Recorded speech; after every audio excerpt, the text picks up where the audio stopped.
Good morning. Welcome into Hurrdat Sports Radio here on AM 590, ESPN Omaha, ESPN Tri-Cities. I'm Ravi, Lulla, Andrew Rogers here with me, kind of here on Tuesday. My guy's back on after being off yesterday. AR, what's going on, man? What is up, my guy? Yeah, I'll answer that question right away for those that are probably like, what does he mean by kind of? I have made a change, a life change, in a good way. So as much as I'm going to miss Omaha, I have moved back to St. Louis to be closer to family prior to getting married. It just, it made a lot of sense for me to make this life change. So it's a big one as of right now. I'm still with the Hurrdat Sports team, still a member of the crew. Things are changing a little bit, and more will come out on that as they develop this week and into next.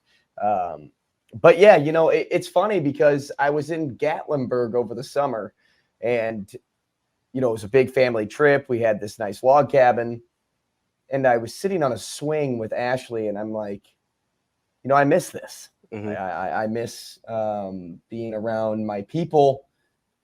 Those most important to me. So, it just seems like that time is coming because of, us getting married, and that's happening in May. So wedding planning is going to be a lot easier now that I'm back in St. Louis, because this is where the wedding's taking place. If it was taking place in Omaha, maybe things would have been a little bit more different. But it's good.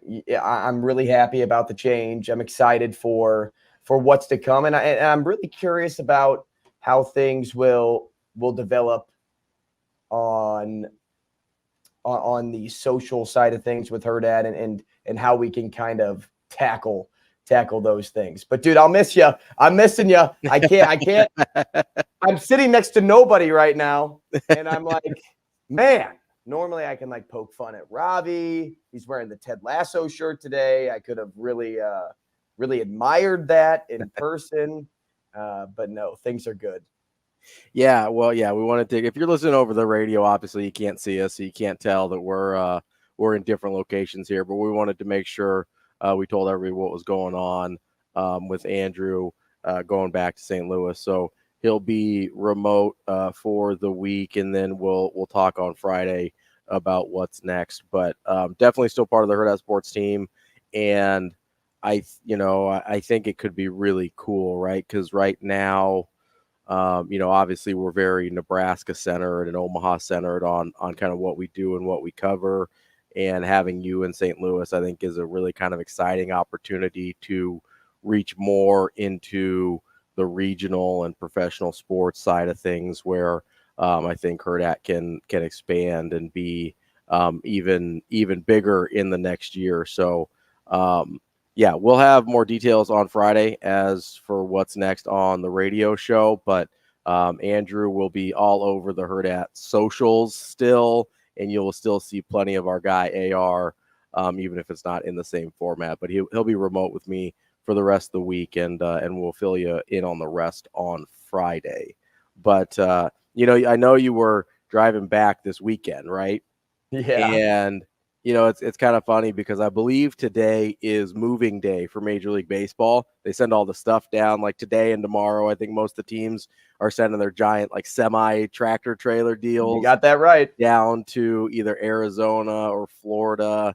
And so, I'm imagining, I'm imagining you driving your U-Haul, which is kind of the worst, right? Like driving a U. This is nothing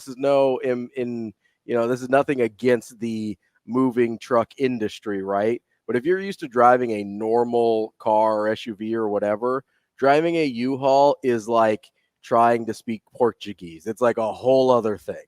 Yeah, it's funny you say that, because for one, it doesn't have cruise control, and that's probably a good thing. Yeah. But two, you're absolutely right. If you're not used to driving something that big, that's what's difficult about it, and where you're going at, like the trouble behind behind driving a U-Haul. And dude, I can't even begin. I don't even know where to begin with this story because we left Sunday morning at like 7:00, filled up for gas at a gas station I will not name because they are not a sponsor of the show.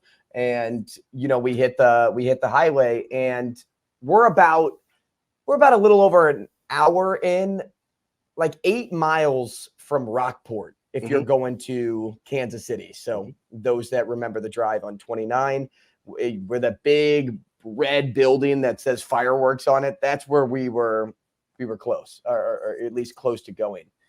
And I'm sitting on the highway, dude, and I had like a minor panic attack in the U-Haul. Okay. And I don't know what came over me, but my stomach started to hurt. Then my chest started to hurt. And then it felt like, man, I'm close to not being able to control my bowel movements. Uh-oh. And I told Ashley, I called her because she was trailing me in my car.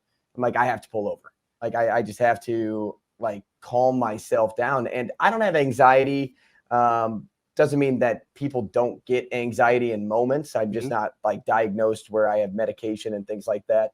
But I think all the stressors caught up to me at one time. Yeah. And on top of it all, I'm driving a truck that I don't really know how to navigate. The steering wheel's out of alignment, so it's leaning right as I'm driving. And so with all of those things taking place, it just became too much for me. So I pulled over. Ashley and I switched. So I went back into my car and she drove the U-Haul to the rest stop. And I would say for the next like hour and a half to 2 hours, I still didn't recover. Like, I'm in my car, but my body was saying, yeah, man, I don't want to do this right now. Yeah. And so that was not a fun situation. But then we get back to St. Louis. Yeah. And I am not one that likes to move my own stuff. I would rather pay somebody to do it for me. You and me both, brother. So I had somebody pack my U-Haul before I left, and I had movers set to unpack it when we arrived at our storage unit. And man, these guys in St. Louis could not wait to get done with work that day. Like, could not wait. One of the guys kept asking me what time it was because we had them for 2 hours. Like, oh, what time is it? What time is it? First off, check your own time. Like, check your own watch. Second off, it's time for you to pick up another box. Like, that's what time it is. Yeah. Don't keep asking me questions. Keep moving stuff. And then once set an alarm, put an alarm on your phone, let it ring. If that's your 2 hour window, then fine. But that guy could not wait to get done. And then the other guy that was supposed to be organizing in my storage unit didn't stack things high enough. So after they left, Ashley and I had to reorganize everything for the next hour and a half so that we utilized all the space in the unit and still barely fit everything in. So what a story that was. You know me, I like to leave Google reviews and things like that. That was a Google review. Yeah, that I kind of had a similar one. Not when I was moving, and like I do have anxiety, but when I was moving from Omaha to Ashland, so not that far. It's like a half hour, like 45-minute drive, right? Depending on where in town you're at. And as I was like leaving the apartment in Ralston, which is where I was at the time for the last time, like I had like, and I don't, even though I have anxiety, I don't really have panic attacks, which is kind of weird but it's for the most part true. Like I had this moment where I was just like, oh man, like I didn't know what was happening. I was like, what's going on right now? I don't feel good. But I think it's just like major life changes, right? And obviously you moving back to St. Louis was a big deal. And, because you've been away for a while, even before you came here to Hurrdat. You were up in Sioux City and doing that whole thing. I've been all over. Yeah, you've been the rambling man all over the Midwest here. Yeah, I say all over, and I've been to 3 states. Listen, Missouri, Iowa, Nebraska, in Midwest, that's all over. The only one you're missing is maybe a little Illinois, maybe a little Dakotas in there, but I'm sure you made plenty of trips to the Dakotas while you were in Sioux City. Hey, why move to the ocean when you can have cornfields? Listen, you have an ocean of rolling hills everywhere you look here in the Midwest. Well, I'm glad you made it back safely and got all that taken care of. But that's rough, man. So, okay, so you mentioned you moved from Ashland. Have you ever left the state? Not to live, no. I've lived in Norfolk, in Nebraska. I've lived in Ashland, and then just other metro Omaha areas, basically. So, is it Norfolk or Norfolk? Depends on where you're from or who you're talking to. Yeah. So if you're from Norfolk, they say Norfolk. Okay. If you're from anywhere else, you say Norfolk usually. So shouldn't we be saying it like they say it? Well, I think maybe you can speak here. I think it's like a Missouri thing. Oh, and trust me, Missouri is not a thing. I mean, it is. I've heard people say it. It may be a thing when you get like to the center of Missouri where there's not much going on, but on the outskirts in the big cities, nobody's saying Missouri. They're just wrong. I think they're just flat out wrong. One of those more sparsely populated things in Missouri, but it's so. Here's the Norfolk thing. It's because it used to be at the North Fork of a river. And so it was North Fork, and then it got like smudged out on maps. So it was Norfolk, and then it got smudged again, and it was Norfolk. And so originally, like the pronunciation is closer to Norfolk, which is why they call it that up there. But the actual spelling right now is Norfolk. So I say it how it's spelled. That's what I do. See, that sounds like something like a practical joke somebody played on their city. Like, what if we like take out the curve in the R and then lower the little extension so that we make it an L? Oh man, that'd be so funny. And somebody probably thought it was the best joke on earth, and then it stuck, and they're like, shoot, I kind of hate this name. That is like the best prank then, because it lasted. Right. That's how you kept yourself entertained in like the 1800s. You're just like, yeah, you smudge out maps. Yes, you're just smudging out maps, and you accidentally change the name of your city for the next 200 years. Now, where would you live if you lived somewhere different? Where would you want to live? So I've been to a lot of places, even though I haven't like moved out of the state. I've got family in Texas. I had family in California for a long time. I've been kind of all over in the South. I think the place, I really like Chicago. That's probably pretty high on the list for me. My best friend lives in Chicago, so that's up there. Plus it's just a cool place. There's a lot to do and a lot of cool stuff there. Yeah, so really safe. I'd probably well, listen, you're living the right parts. You're okay. There's not a lot of crime up in Winnetka where my buddy lives. Oh, fair. Okay. But like I don't know if you've ever been to like Evansville where Northwestern is. Yes. Like, that's a super cool, like it just feels like a little college town, but it's like smushed in between Chicago and the suburbs. Like I would live in Evansville in a heartbeat. Like that's a super cool place. Well, it's kind of like the city of St. Louis. Like you can live in like this part of the street, but if you go 3 blocks, that's not where you want to live. Yeah, you gotta. It's kind of like that anywhere. There's parts of town you want to live in. There's parts of towns maybe you don't want to live in. But yeah, I have no room to talk saying Chicago isn't safe. I was gonna say, says the guy who just moved back to St. Louis. Number 1 most dangerous city in the world, man. It's gonna start. Maybe not the world, but the U.S. for sure. Gonna start talking trash on Detroit here in a minute. But no, it's I would think about Chicago. I've thought about like Boston. There's just a lot of cool stuff out there, a lot of stuff to do. I'm kind of a history nerd. Obviously it'd be cool to like be able to go to Red Sox games whenever I want. So Boston seems cool, but I don't know. I'm kind of like you. Like I grew up in Omaha. So like Omaha is my St. Louis. Like, I like being here. My family's here. So until that's not the case anymore, like, if my family starts moving away or my parents pass or whatever, I'll probably stick it out in Omaha.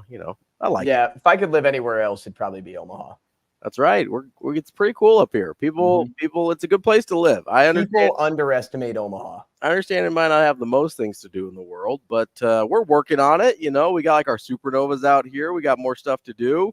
apparently Gary Bettman's like, hey, let's bring an NHL team to Omaha. Yeah, that hits the papers every year. I know. Not just hockey, baseball. Yeah. Like anytime there's talk about an expansion, it's Omaha seems like a great spot, which, frankly, it would be, because it would draw a lot of support having their first professional team in the state there, or at least right now after the Supernovas. Yes, But at least of the kind of the primary four sports, yeah. yes, that it to be, in Omaha, and people would support that.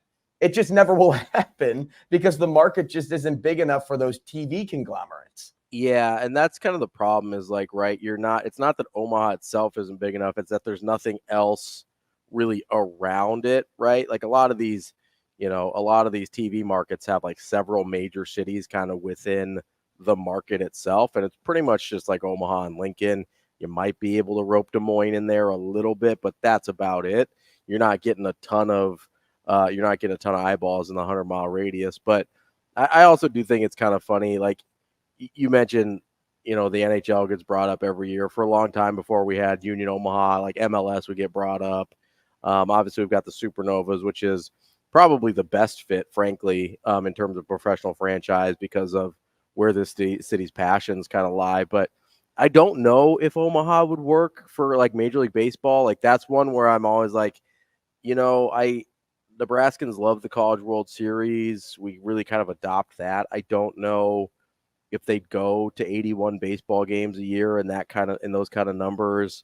I'm sure the NFL would do well here because the NFL does well everywhere, right? Mm-hmm. Like, not that it would make sense for them because they probably don't want to put something in a smaller market like that. But, it is always kind of funny to hear people be like, well, somebody wrote an email to Gary Bettman and is thinking about, which Omaha is, we have the Mavericks and the Lancers who've been here for a long time. And like Omaha kind of is more of a hockey town than people sort of realize. But, I also just don't know, again, like market size stuff like that, how much that would actually, and we kind of love our college sports here a lot. Like the identity of the college sports, I think maybe scares off some pro leagues because they're like, I don't know if that's something that, because we're so invested in Nebraska football and so invested in Creighton and Nebraska basketball and so invested in Nebraska volleyball and so invested in Omaha hockey and like so invested in all these things that I think it does kind of scare off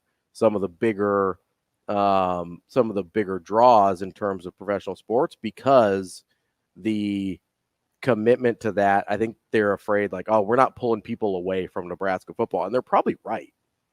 Yeah, well, so the football aspect is something that that's why NFL wouldn't work, even though like you could bring an NFL team here, but the way Nebraska operates is they're so loyal to every one of their sports teams that it's hard to get them to adopt something new unless it's crazy different. Now, volleyball is so unique because it's so big up there versus in say Missouri, for example. So you can get away with doing it in the off season of Nebraska, Creighton, Omaha volleyball. Yeah. But you can't do that with football. Football's got to be in the same season unless you have a team that's in the XFL and UFL. But I mean UFL now. Yes, yeah. So, and unless you have a team like that, but you also have the Omaha Beef in town that's kind of already acting as that buffer for that town. And how many more people are actually going to support the UFL over the Omaha Beef? It's the same thing with the NHL. How many people are you going to pull away from Omaha hockey for it to be profitable to have that pro team there? Because of the loyalty of the fans, and it's a really good thing to have that, it's going to be very difficult to ever think that a professional sports team could be successful if it's not already here yet. Like if Union Omaha went pro, if they went to the MLS somehow, like people would still support that wholeheartedly because that's their team. Yeah. And they've grown with that team. It takes a long time. If you don't put a pro team in a big city, it takes a long time for people to really catch up to where you want to be. Well, even if you do put a pro team in a big city, right? I mean, go look at like the LA Chargers, for instance. Like nobody in LA cares about the Chargers. Yeah, but like I think about the Vegas Golden Knights and how quickly that caught on in hockey. So like there are examples on both sides, and the Kraken are starting to get there too, but they had success right away. Yeah. And that's the problem with the Chargers. They haven't had success. So that's a good point. You have to have success in order for that to happen. Yeah, the Golden Knights had success pretty much instantly as well. Yeah, if you aren't good early, if you're not good early, it's really hard to like gain traction in a new place, especially, like the Chargers are a weird one, I know. So like maybe they'll get a little bit of traction with Jim Harbaugh there, but it's a super strange dynamic with pro teams, and it would take a really unique fit in Omaha, which is why I think the Supernovas have a chance to continue to be successful, because that is a super unique fit. It's a new pro league with the Pro Volleyball Federation. It's a sport that is Omaha and Nebraska is uniquely passionate about in a way that it's not the case all across the country. There's places on the East Coast, like pockets on the East Coast where lacrosse is like the biggest thing going, right? I've been out to like Maryland and the DC area and kind of over there, kind of in that mid-Atlantic area where it's like football and then lacrosse is right. Like, I mean, and I'm not even I'm not even exaggerating. Like it is the biggest thing going, especially in youth sports. So, you've got like Major League Lacrosse and stuff out there. And like, yeah, they would have a weird time coming to Omaha, but Pro Volleyball Federation, it makes the most sense to be here. So it takes a unique fit to and understanding the kind of the culture of a place and stuff like that. And frankly, it's something I used to think about a lot when I was a kid. Be like, oh, wouldn't it be cool if there was a pro team here? Like, I don't, in terms of the like core four sports leagues, I don't even really care anymore. Like, I don't think about it in that sense. I'm sure if it happened, I'd be excited about it, right? It's especially, working for a sports media company, like that'd be great. But I don't feel like we have a lack of sports around here. It's never something where I'm like, man, I wish we had X, Y, and Z to talk about or to do, and maybe it's because we obsess about Nebraska football 11 and a half months out of the year. But, I've never sat there and been like, oh man, I think we need more sports here. At what point are you trying too hard? I think that's what you're kind of getting at there. At what point are you trying to do too much to where you're actually going to hurt a certain fan base by bringing in another pro sports team? It's interesting though, but you know what? Again, why do I appreciate Omaha and versus St. Louis? It's because Omaha has things St. Louis doesn't. For sure. And we'll get to here in a little bit. We'll set up the show and let you know who's coming up here in a little bit, and also what we've got coming today that we're going to talk about. We've got some Rex Burkhead, who's retiring. I kind of went down a weird coaching rabbit hole over the weekend that I kind of want to talk about. And then, of course, we got some guests coming up. We'll set up the show here on Hurrdat Sports Radio coming up next. Welcome back to Hurrdat Sports Radio here on AM 590 ESPN Omaha, ESPN Tri-Cities. We're live on Twitter, Facebook, and YouTube. Those YouTube comments already pop and popping. You can always get a hold of us on the Warhorse Sportsbook hotline as well, 888-638-4876. Coming up on the show today, we've got our regular 9 o'clock guest, Mike Schaefer from Husker 24/7. He will join us at the top of the 9 o'clock hour. And then we will have Rohan Chakravarthi. He covers the San Francisco 49ers for Niners Nation as we start to preview the Super Bowl coming up here on Sunday. Of course, we will also get to a little bit of Hurrdat Hot Seat as well on the show today. But before we get into any of that, I wanted to bring up something that I saw yesterday because, no matter what time of year, as I mentioned, we're always talking Nebraska football, right? So I was looking around, just making sure I didn't miss anything on the internet yesterday, and it popped up the returning production rankings that Bill Connolly puts out every year for ESPN, which is always kind of an interesting read because of the the potential impact that has on either progressing in terms of where teams were last year or regressing based on losing a bunch of guys, right? You probably already know, Andrew, but if you had to guess, where would you have put Nebraska in these rankings? So it's funny that you asked this question because I have ESPN Plus and it never lets me read articles anymore. So I actually don't know.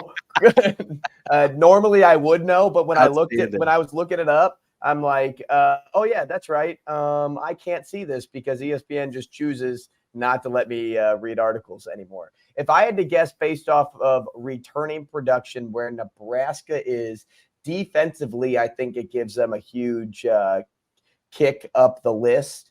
I'll say, you know what? I'll comfortably say they're top 40.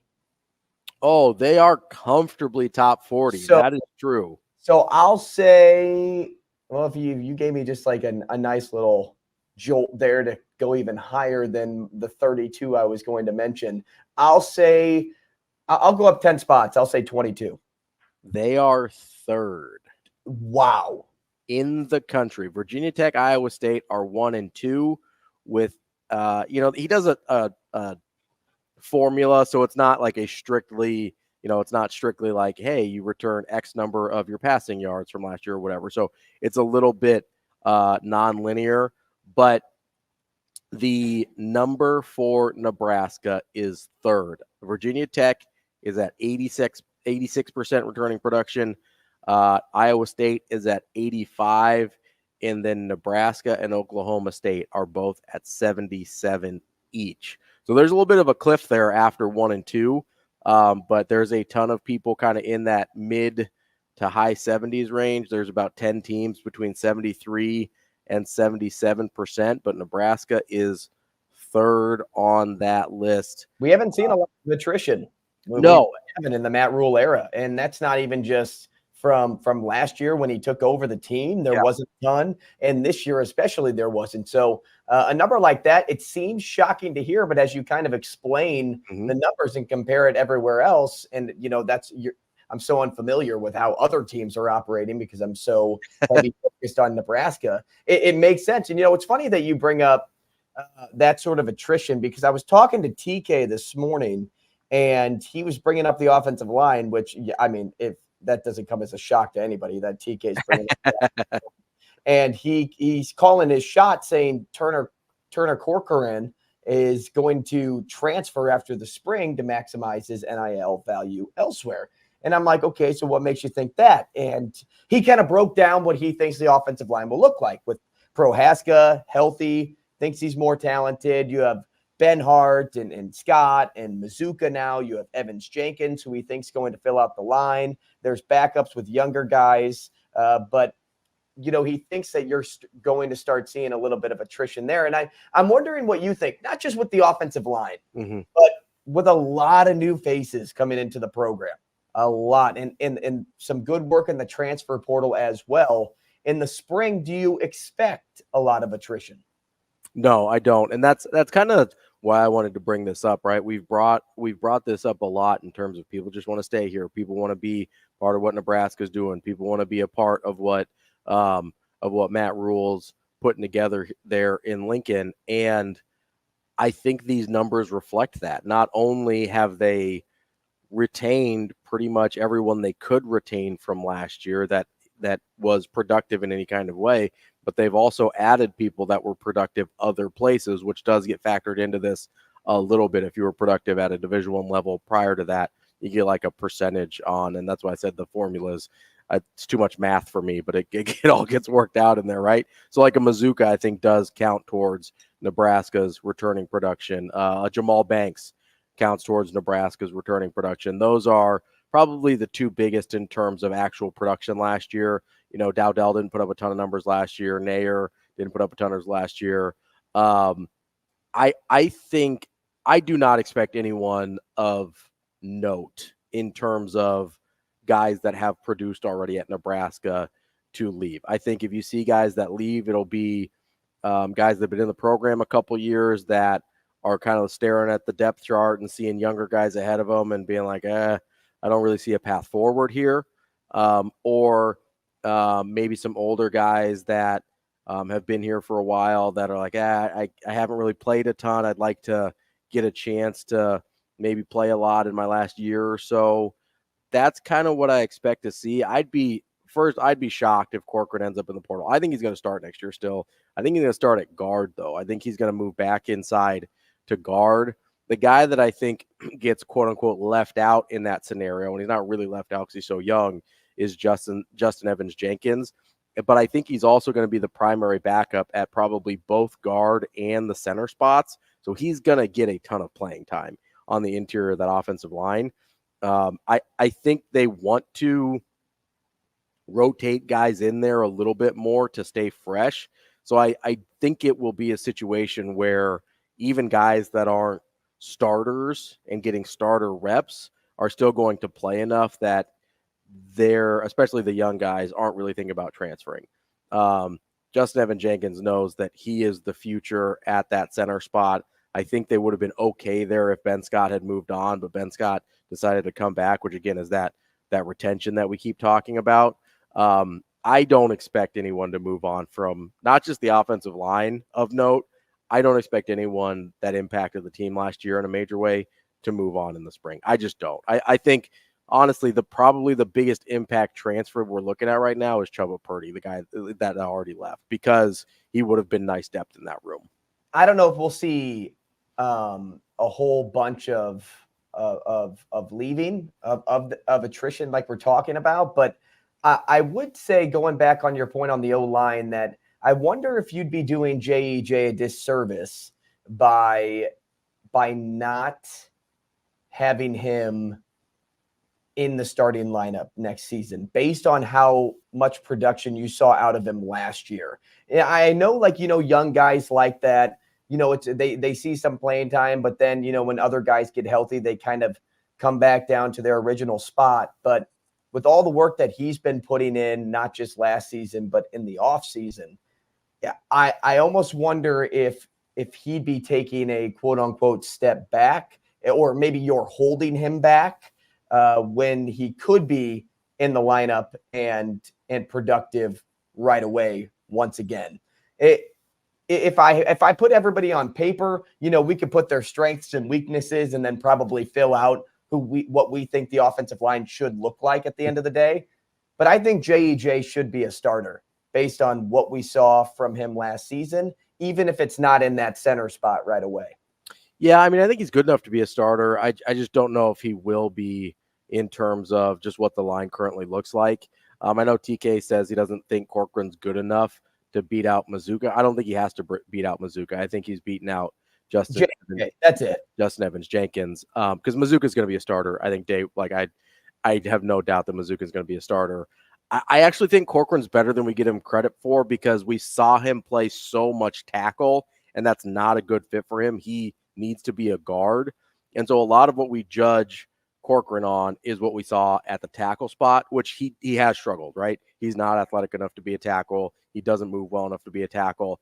I think he can be a really good guard. Now, again, at the end of the day, based on how much this line has improved and how good they've been in developing these guys and turning Benhart from a punchline into an NFL guy, like, whatever they decide, I'm cool with, to be fair. Like, I don't have an issue with it. I just think with his experience and having him be able to play his natural position, Corcoran's going to be important. Plus, then if you do have an injury, he can shift over to tackle. It's not going to be pretty, but he's at least got an ability to shift over to tackle if he has to. That versatility, I think, is really important. I don't think Corcoran's going to be one of the guys that gets squeezed out, but we will see. I think spring's going to be super interesting for some of these battles. As TK mentioned, they've got some roster size issues to fix as well. Coming up next, Rex Burkhead's retiring. Let's talk a little bit of Rex Burkhead memories here at Nebraska on Hurrdat Sports Radio. Wrapping up the first hour here on Hurrdat Sports Radio, AM 590, ESPN Omaha, ESPN Tri-Cities. We're live on Twitter, Facebook, and YouTube. It's the most Nebraska thing ever happening in our comment section right now. Just a debate on the interior offensive line. That's about as Nebraska as it gets. Speaking of being as Nebraska as it gets, I think that might be how you could describe Rex Burkhead and his career. Just a super hard-nosed football player, was able to stick around about a decade in the league, announced his retirement yesterday, even though he came from Texas. We'll forgive him because he made the right choice in where to come to school here. It's really interesting because I think Rex Burkhead might be one of the bigger fan favorites we've had over the 21st century, really, in that, the dark times of Nebraska football, as we tend to call it. Burkhead has a soft spot in, I think, just about every Husker fan's heart. That being said, if you want to chime in on your favorite Rex Burkhead memory, it could be the pros, but I'm assuming all these are going to be mostly Nebraska memories. Give us a call, 888-638-4876 on the Warhorse Sportsbook hotline. Chime in on the YouTube comments, or you can hit us up on Twitter. I'm at R.A. Lulla. He's at Andrew Rogers CC. And then we'll get into ours a little bit too here. I know you had a Rex Burkhead story, which I wasn't sure, because I wasn't sure if he was before your kind of Nebraska following timeline or not. He was, but nationally, Rex Burkhead hit the stage for me. And I think just in general, when Jack Hoffman ran the touchdown, yep. and it was this huge moment all across ESPN. And what number was Jack Hoffman wearing? He was wearing Rex Burkhead. Yep. So that's the connection for me, and how I got into really liking the person Rex Burkhead is, not just the player, but the person, because my knowledge is limited. You see the work that he's done with Team Jack, even after college, and just the superhuman, as you can probably call him, the tremendous person he is. But I'll tell you, you mentioned how he's kind of like a bright spot in a dark time. Mm-hmm. Yes, he came over from Texas, but he's kind of similar to Danny Woodhead, right? Because that professional sports scene can really kind of stamp you to your place. Mm-hmm. And for Woodhead, even though he didn't attend Nebraska, he had a lot of success at the NFL level, and his name was widely broadcasted because of it. And then you can kind of backtrack and think, oh, wow, he was pretty big for the state. And Nebraska loves their own. Mm-hmm. So they're really going to support Danny Woodhead, even if he wasn't a part of the Husker program. But especially with Burkhead and he's kind of he was a true transplant. Mm-hmm. to Nebraska. He comes back to Nebraska all the time to be a part of the Team Jack Foundation event. And, that's kind of where I really got to know him this year. Mm-hmm. Was, after he did an interview with Anna, I spoke with him a little bit. And for one, it's because of my true core memory of Rex Burkhead is him saving me in the fantasy football playoffs. And I told him that. I said, you won me my fantasy week and kept me alive in the playoffs, so I really appreciate you. But just how down to earth he is as a person, and that was reflected on the football field as well. You could tell that he was just the ultimate teammate, somebody that you wanted to play with. I'll tell you that story, though. He'll forever be a legend for me, Ravi, forever. Yeah. Because last season, all of my running backs were hurt, or it seemed like my depth wasn't there. Mm-hmm. So I was on the waiver wire, and Rex Burkhead was available. And it was when he was getting more of shared reps with Dameon Pierce at the time in Houston. So I pick him up in week 15 of the NFL season. For those that don't know, Rex Burkhead, on average, before week 15, probably rested around 30 yards a game. Yeah. No touchdowns. He only had one touchdown all season up to that point. But I could trust him to touch the football maybe 12 times. So who knows? Running back could break one off, and I could get a boom or bust play. This man went for 22 carries, 149 yards, and 2 touchdowns in week 15 against the Chargers and completely saved me in the fantasy football playoffs. Rex Burkhead will die a legend in my mind. Well, he's a legend in a lot of Nebraska, in Nebraskans' minds as well. And I mean, the game that immediately popped up to me, obviously he's got the tie-in with the Team Jack, and the Jack Hoffman run and all of that. Travis on YouTube says he got his history degree so he could be a teacher like his parents if football didn't work out. That's one of the coolest things I've heard.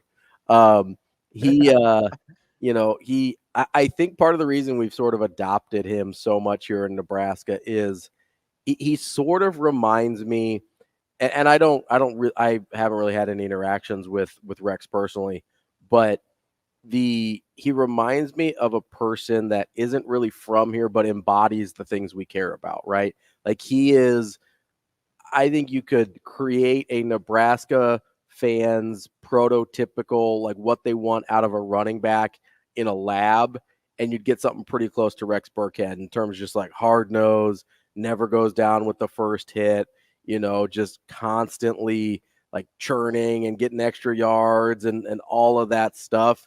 Like he is, I've said this about Rhule since he got here. He's not here, or he's not from here, but he feels like one of us, which is ironic that's kind of their, the OOU is kind of their slogan there, one of us. He feels more like a Nebraskan than even Scott Frost did, who actually was a Nebraskan, right? Just the way he carries himself. TK says his entire senior year is super memorable for me. Battled through so many injuries, was still rushing for 100 plus pretty much every time out. The one that really stuck out to me, and I think this is what it is for most Nebraska fans, if I had to guess, Can I guess? Go ahead. Is it the Ohio State comeback? It is absolutely the Ohio State comeback in 2011. Nebraska down 27-6 in the second half. And they start climbing all the way back.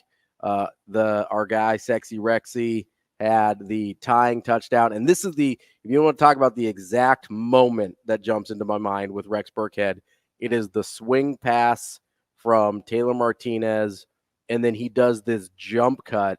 It looks like a video game jump cut. It almost looks like a glitch where it's like he just transports from one place to the other. The defender goes flying by him, and then he is just straight to the house. That tied the game for Nebraska. Then he had a 17-yard run to put Nebraska ahead for good in that one. But it is that jump cut is the first thing I think of when I think of Rex Burkhead. It is the thing that sticks out in my mind because, it was such a huge moment, right? Such a enormous moment in terms of coming back against Ohio State. I think that was the Braxton Miller getting hurt game. Gets banged up, I think, on a Sean Fisher tackle. And then being down 27. Like now, if Nebraska's down 27-6, we're just sitting there kind of like, oh no, like make it respectable, whatever. But the fact that they actually came back from 3 touchdowns down against Ohio State in the second half is part of what makes that moment. I mean, it's a lot of what makes that moment so cool, but then it's also just an incredible play and an incredible effort in and of itself. For that game, Rex Burkhead ended up with 119 yards rushing on 26 carries, 5 receptions, 59 yards, and a touchdown. He had a rushing touchdown as well. Just an enormous game, and just one of the more memorable and happier Nebraska football moments of the last 20 years. I went back and watched some of the highlights last night, and that jump cut lives up to everything in my memory. Yeah, how like sometimes you have these sports memories and then you see it and you're like, maybe that, you see it when you're a kid and you're like, that wasn't quite as cool as I remember it. There's a couple of them that always live up to it. That one 100% lived up to it. And then this is a random one. Every time I see the Gary Matthews Jr. home run robbing when he was with the Rangers, and he like twists Yep. on the wall weird. And every time I see it, I'm like, yep, that's just as amazing as I remember. Those are just like the lucky things, right? Like the home run grabbing, like Jim Edmonds dive backwards toward the center field wall. Like that's something you remember. If you've practiced that or at least tried to do that in a game, it's like near impossible. Yeah. But that Rex Burkhead moment is so interesting because you talk about like moments that, you know, are so nostalgic. That's a moment that a kid recreated in the moment. Oh, 100%. Like as a kid, you had Chris Berman like in your head going whoop, right, as the guy flies by, and then you take it to the house. Rex Burkhead was that type of player that just had you wanting to root for him. Mm-hmm. Like there was never tell me a knock you have on Rex Burkhead. I don't have one. I don't know if anybody does. Yeah. And then you look at him about like the person he is today. And I know I've brought up Team Jack a lot already, but like you can't hate the guy for what he stands for and who he stands with. That's just who Rex Burkhead is. He embodies everything Nebraska is about. And that is why he's so beloved, not only by this fan base, but by people all over the country. Nationally, as a transplant, as somebody that adopted Nebraska as my team, it's awesome knowing that players like him were a part of that organization. Coming up next, we'll kick off hour number 2. Give us your Rex Burkhead stories, and we've got some NFL coaching stuff as well. Kicking off hour number 2 here on Hurrdat Sports Radio, AM 590, ESPN Omaha, ESPN Tri-Cities. We're on Twitter, Facebook, and YouTube. Joining us in about an hour will be Mike Schaefer from Huskers 24/7. People are talking about a little, that sexy Rexy jump cut in the Ohio State game. Sexy Rexy. Man, that's Nick Ba's fault. That is, I believe that is 100% Nick Ba's fault. I think he started calling him Sexy Rexy back in like the original Schick and Nick show days. And then he did, so they used to do these songs before every Nebraska football season. Oh, I know. They still do it. Yeah, right. But it started like way back on the terrestrial radio days. And there was I Want to Rex You Up was one of the songs that he did. I was so hoping it was Sexy Back. I'm bringing Rexy back. That'd be yes. No, instead of I Want to Sex You Up, it was I Want to Rex You Up. And I think he used to call him Sexy Rexy all the time.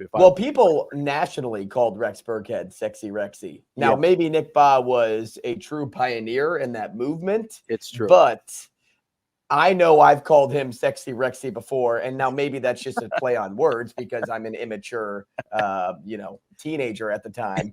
But I do know that Sexy Rexy is more than just Nebraska when that term was at least coined.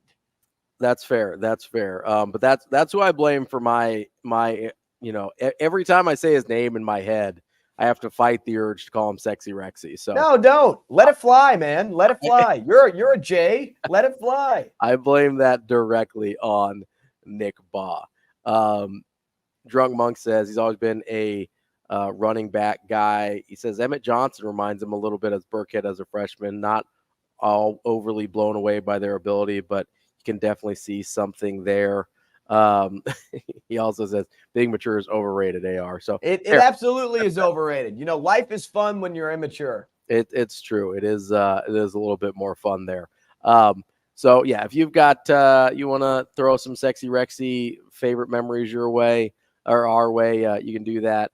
But I wanted to kind of start traveling down the rabbit hole a little bit that I started on this weekend because there's been a little bit of a trend of late of guys moving from head coaching positions to coordinator positions. With a guy like Jeff Hafley from Boston College, he's taken an NFL defensive coordinator position with the Packers.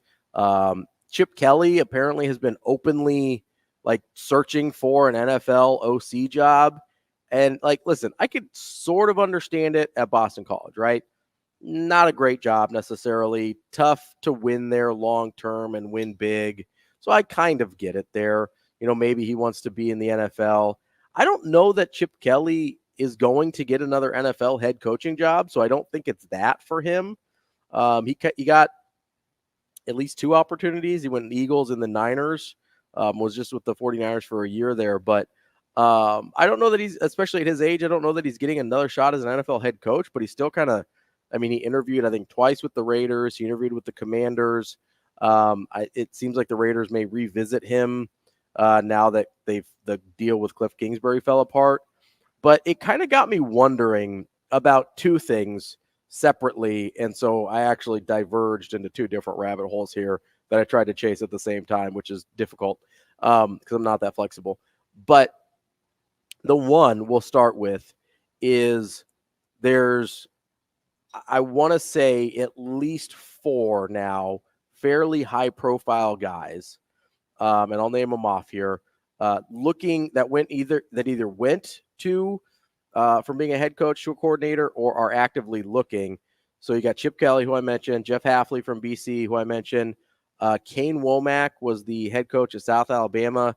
He went to Alabama to be a co-defensive coordinator with Maurice Linguist, who went from Buffalo to be a co-defensive coordinator at Alabama. So that's 4 guys with head coaching jobs, went to be coordinators, and 2 of them, I get it's a higher profile position in terms of Alabama versus South Alabama or Buffalo, but going from, it's probably more money, to be fair also, going from a head coaching job to a coordinator job. And part of me wonders, because these are all college head coaches that are making this move. We also saw Nick Saban retire this year. Part of me wonders if guys that are sort of more football junkie would almost rather be coordinators, especially after they've, had some head coaching money, would rather be coordinators than be a head coach in this era of college football.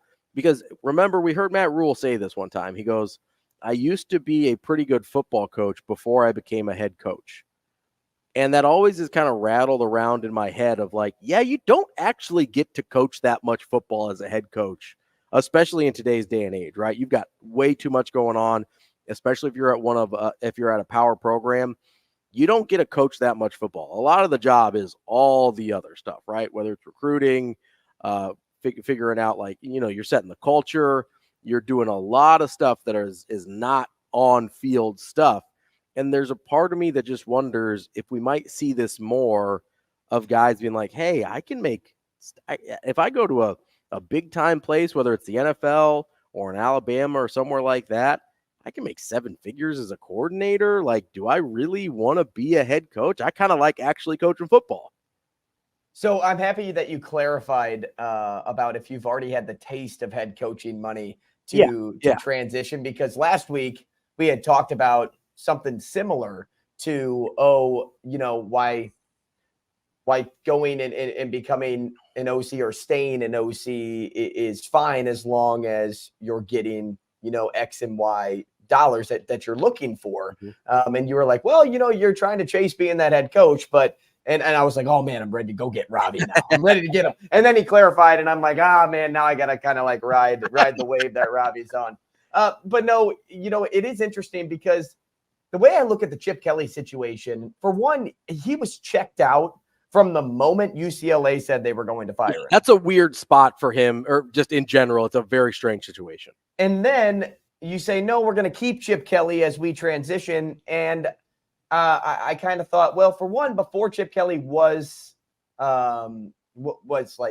teased to being let go, I'm like, okay, this makes sense. Like, Chip Kelly really hasn't had a whole lot of success at UCLA, at least the way that they wanted him to have success. But he did have, a good last season and season before. So I guess I can understand why, there may be some people rallying behind Chip, but then he beats USC and it's like, okay, we're going to keep him now. And it's like, wait a second here. Can you imagine somebody telling you like, hey, we're going to let you go, and then being like, well, now we're going to keep you. It's like, wait, you're not loyal to me at all. Yeah. I can't trust you. So when I hear people talking about the offseason woes that UCLA is having this season, or at least this offseason, mm-hmm. I'm like, What did you expect? What did you expect? This guy's not going to try anymore. He's not going to try hard for you. He's going to try to put himself in a better situation, which is why I think he is so unique to the example, because as a head coach at his stop, right now it's kind of too late to get that next head coaching job anyway. So only a coordinator job makes sense. And he can transition into that role. Yes, age-wise, it makes more sense for him to do something like that more than becoming a head coach at the NFL again, or even in college, transitioning. Like it's easier when you're that old to get, I say that old, 60 isn't like crazy old for coaches, as we see in the NFL. Most coaches can make it to 70, and even some in college that too. But when you are up at that age, it's a lot harder to secure a job, especially in the NFL with how young that movement has been. But as looking at the Bruins class right now, Ravi, they signed the nation's 68th class nationally. That's not great. UCLA should never be that low, No. Especially with the move being into the Big Ten. You can't be that low. Yeah. You have to be up in the top 30 at least. And you may even have to reach top 25 in order for this to make sense for you. But they're down 39 spots prior to last year's cycle. That's 17th in the Big Ten. How many teams are in the Big Ten, Ravi? That would be 18. That is correct. So that's not very good. Dante Moore transfers to a rival school in the to Big be Ten. a backup. Yeah.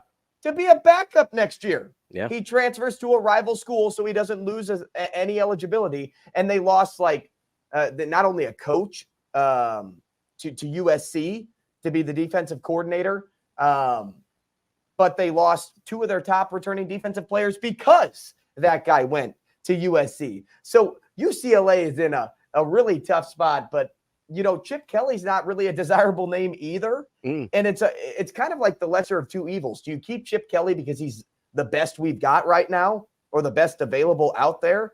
Or if you're Chip Kelly, are you somebody that's like also thinking, hey, I have to stay because I've been overlooked on every job so far? Like Vegas. Remember when he had 2 interviews with Las Vegas? Yeah. They went with Cliff Kingsbury, and then like 2 minutes later, Kingsbury's in Washington. Yeah, the deal falls apart. But so if you're Chip Kelly, the same situation in Vegas is happening at UCLA. You got passed over. Well, how are you supposed to feel? Yeah. Do you like finishing in second place? Do you want to win by a technicality at one of these spots? I don't know, man. I look at Virginia or UCLA, and they're basically Virginia. Like if you think about Virginia in the Bronco Mendenhall days, that's kind of like the back end of what Chip Kelly's been able to produce at UCLA. But UCLA is entering the Tony Elliott days, the 3-9 ACC days, and that's not good. No, it's certainly not. And it kind of brings up my other rabbit hole that I went down, which, before we hit that, I do think an NFL coordinator job maybe makes the most sense for Chip Kelly. A lot of offenses are starting to adopt more college-like principles and things like that, especially as, they draft these guys and they want them to play right away in terms of quarterback position. They often try and give them something they're a little bit more familiar with. So it doesn't surprise me that NFL teams might be interested. I just think it's really interesting how interested sitting head coaches are in coordinator positions. That being said, if for whatever reason he was either, he circles back with the Raiders or the Raiders circle back with him, or he finds a different offensive coordinator job in the NFL, or even offensive coordinator job in college for that matter, it wouldn't shock me if he took an offensive coordinator position in college, because he doesn't love the situation at UCLA because they wanted to fire him, and just beating up on USC in the last game of the season is the only thing that saved his job. But so it wouldn't surprise me if he moves on. But then it brings up the other rabbit hole that I started going down. And you kind of brought this up with the recruiting rankings. You brought it up with UCLA going into the Big Ten. What kind of job is UCLA? Because it should be a good job. Theoretically, it seems like it should be a good job. It's in Southern California. You've got, a long history, even if it's not, the most successful history. You've got kind of iconic, gold helmets, and you do have some success in the past. Not, you're not talking about blue blood stuff here, but people have shown the ability to win at a pretty decent level at UCLA. But right now, they don't have a ton of money. Now that's hopefully for them going to be fixed as they move into the Big Ten and they start cashing those Big Ten checks in a few years. But they don't have a ton of money. They don't have a ton of resources. They are a public school in California, so they're pretty restricted in terms of what they can spend on some of those things, unlike USC, which is a private school and can and does spend whatever they want. And you're in this weird position of the administration was halfway between firing and not firing a guy. I don't know how desirable that makes the job, but I look at it and I go, okay, if Chip Kelly does move on, I'm trying to figure out who wants that job. Like who can they get? Because I don't think they're going to get a big name in terms of a sitting head coach. I don't think that's on the table. I think you're unless it's a group of 5 guy. Yeah, right. Yeah, that's certainly possible. But I don't think you're either getting, I think, a high-profile coordinator that you maybe get to get that job, or a guy that's not currently coaching. Like maybe, like a David Shaw comes to mind, somebody that wants to get back into coaching, has coached at a high level before, hasn't been in the game or isn't currently in the game. Some names that I was kind of kicking around in my head. Don't say Tony White. No. I actually don't think Tony White would take the job. I think he knows that's not a very good job. Or I think he knows it's a really hard job. Well, I think that's one of those jobs that, especially when Coach Rhule was saying, hey, take that job. If you want the job, take the job. He was not trying to keep Tony White this offseason as much as, Nebraska did give him a pay bump to incentivize him to stay. Mm-hmm. But Coach Rhule wasn't. It was going to be a situation of, hey, no hard feelings if you wanted to take the job. He just made sure to tell him, take the right job. Yeah. And that's why UCLA doesn't seem like a likely option, even though he's connected with it. But if you are looking to be a head coach, I mean, is UCLA really that bad of a place to start? If you turned around UCLA, maybe like David Braun turned around Northwestern last year, you could be looked at as, this guy could really be a head coach at something bigger down the road. Yeah, UCLA is kind of a weird spot because it hasn't really been a stepping stone job for guys. It's kind of been a last stop job for guys.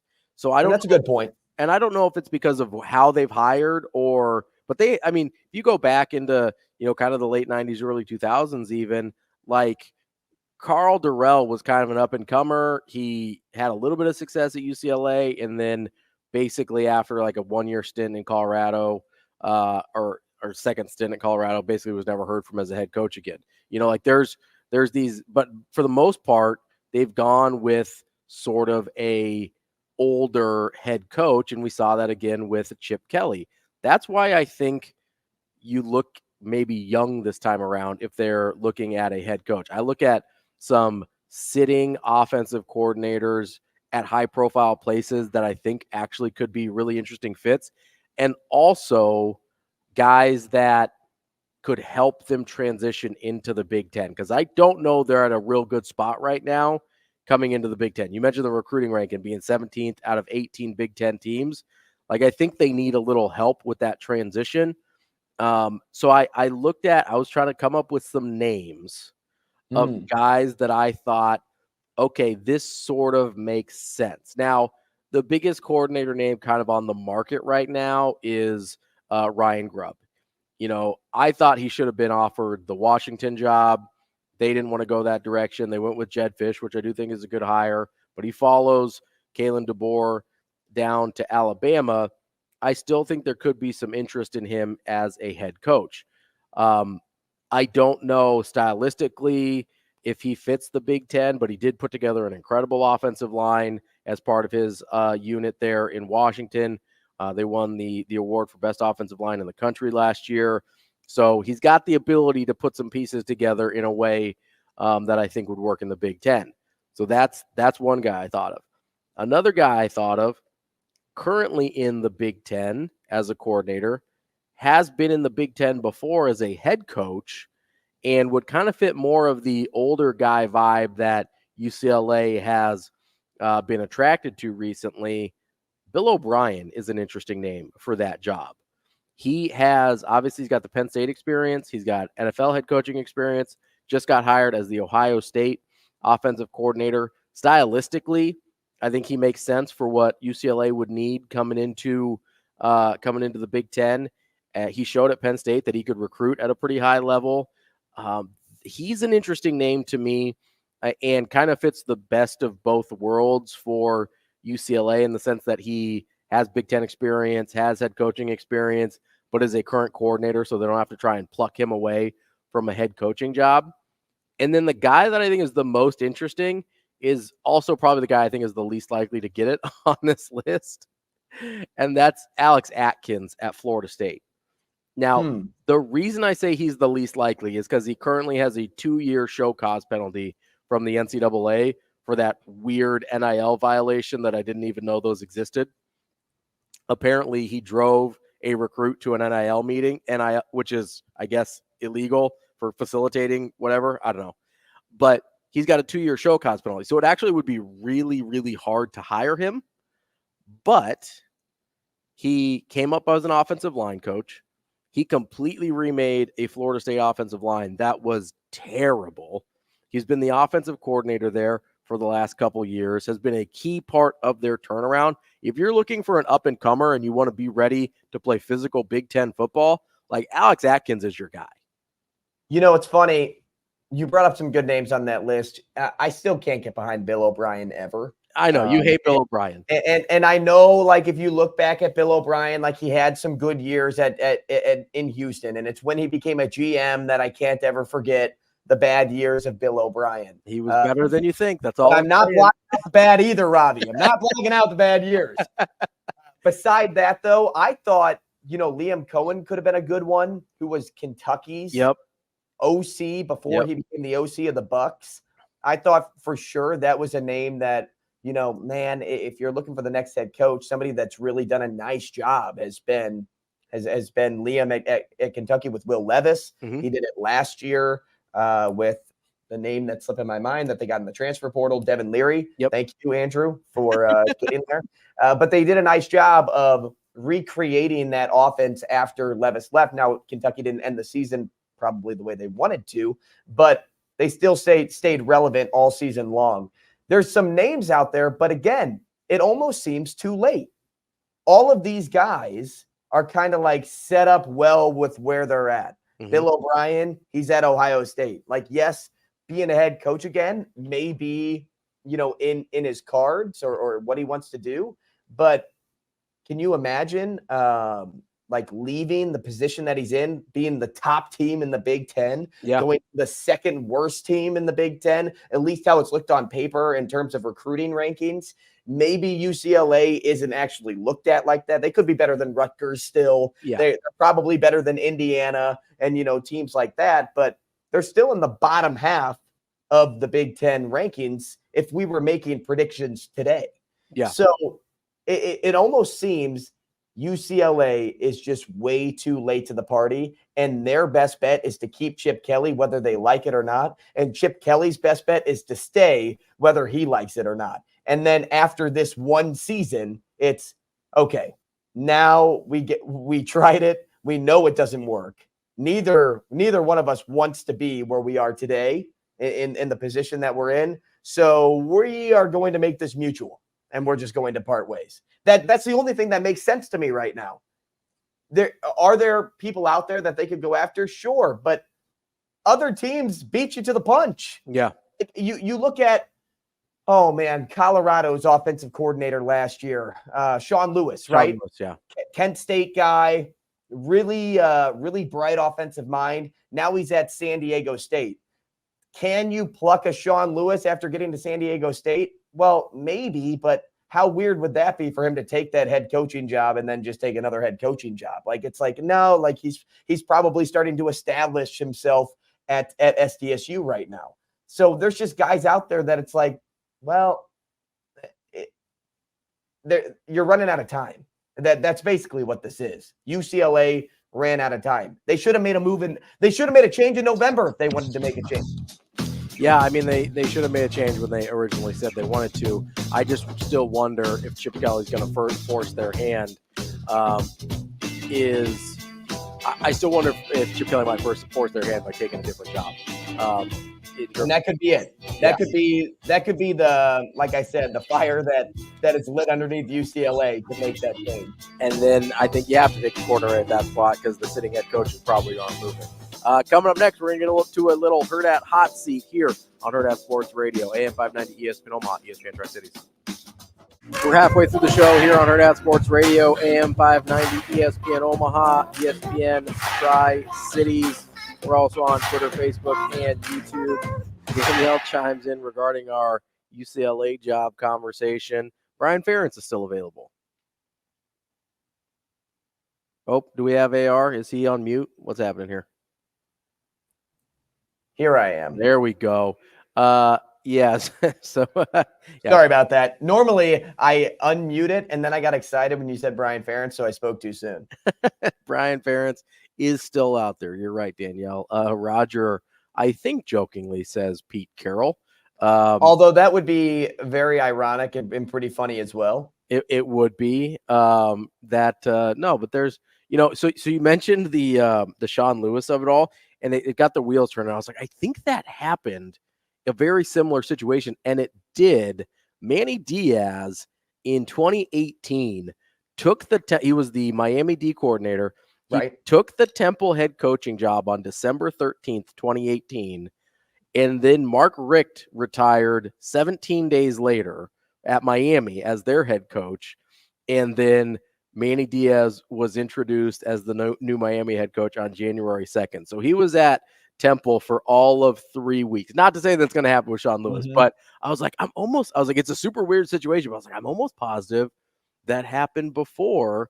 And so I found it. It was Manny Diaz who, and that makes sense because he was at Miami. Yeah, he was going home. Yeah, he was going home. This one would be kind of weird. It would for that to happen. But if you look at Temple to Miami and SDSU to UCLA, job level, it's pretty similar. Right. Yeah, you're taking a step forward by going to UCLA. So it'll be really interesting. I mean, like I said, I think it's just way too late for UCLA right now, and for the betterment of that program, it's probably safer to have Chip Kelly one more year and wait for the next round of coach hirings than trying to force it, as long as Chip Kelly isn't taking another job.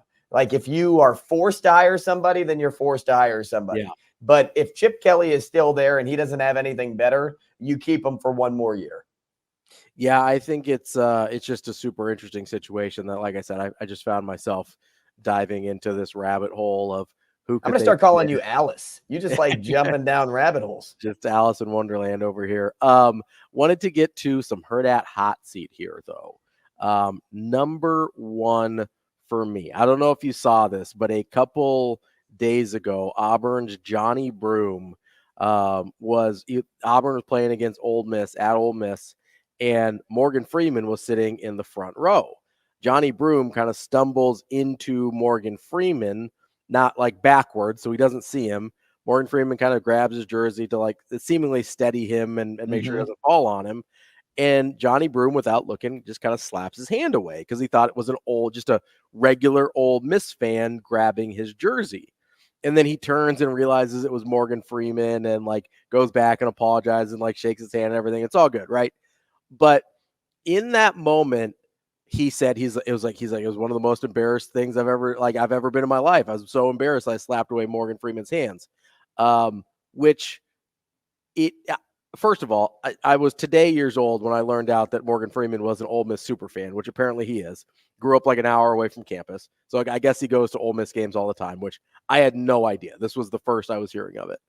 I assumed the first time I saw the clip before I figured out what was going on, I figured it was like a UCLA or USC game, and it was just like he was in LA, and he's like, let's go to a basketball game. No, Ole Miss super fan Morgan Freeman. So that's something we learned today. But my question for you is, what person? I'm going to fall into their lap. No. Would you be most embarrassed if you slapped their hand away in that situation? Man, well, for starters, all I can think about right now is Morgan Freeman just narrating that moment after after And then Johnny after Brown. Broom slapped his hand away, he's like, "Well, like I'm sitting courtside every night, and you know, player falls into my lap and slaps my hand, and Sounds like you're doing a little Michael Caine there. Well, you know what? I can't do impressions, Ravi. Figure it out. Figure it out. Thanks for pointing out the obvious. No, who would I be afraid to slap their hand like away? embarrassed, like somebody you admire that you, because that was part of the thing. Is Broom was like, hey, like I'm a huge Morgan Freeman fan. I watch all his movies. Like, who do you admire that you would be embarrassed that you slapped their hand away? You know what? Probably Albert Pujols. Oh, that's a good one. So if Pujols was sitting courtside of my cornhole match and I found a way to trip over the board and fall into somebody's lap, and then I got mad and that somebody was trying to either like, because as you said, he's pulling his jersey. So to any normal player, it's like, get off of me. Yeah, I'm trying just to some old Miss fan being a jerk. Right, trying to get away. And if I found out it was Albert Pujols, who was an icon for me growing up, was somebody that I looked up to, recreated, like, you know, we're playing wiffle ball in the yard, we're doing the Albert Pujols stance. Like, if it was somebody like that, I would, man, I don't know. I feel like I'd call Ashley after the game and be like, you will not believe how stupid I am. That's a pretty good one. I did think of a couple. I was like, I'd probably be pretty embarrassed if it was like Pedro Martinez or David Ortiz. Those are kind of my guys from being a Red Sox fan growing up, and the kind of the guys that I like the most. I was trying to think of like an actor, and I couldn't really come up with an actor that I would be that embarrassed about. Denzel Washington, I would hate because he's my favorite actor. Yeah. So I wouldn't like that. TK says Tom Osborne. Yeah, that'd be a rough one to slap Tom Osborne's hand away here in the great state of Nebraska. That'd be a tough look. Mm-hmm. Especially if he had a beer in his hand. Well, I don't think you have to worry. You wouldn't want that. Don't think you have to worry about that, especially not if you're at a Nebraska game. I'm trying to think. I was trying to think of an actor, and I don't know that I have one that I'm sort of like weirdly obsessed with, or that what about your boy? His name. Hold on. Carry the two. Good radio. What about Jason Sudeikis, your boy Ted Lasso? Ooh, I would be. I don't know if I'd be embarrassed. I think it was really funny if I was. You're playing cornhole. I'm playing in a pickleball tournament, probably. And I stumble into the crowd, and Jason Sudeikis grabs me, and I slap his hand away.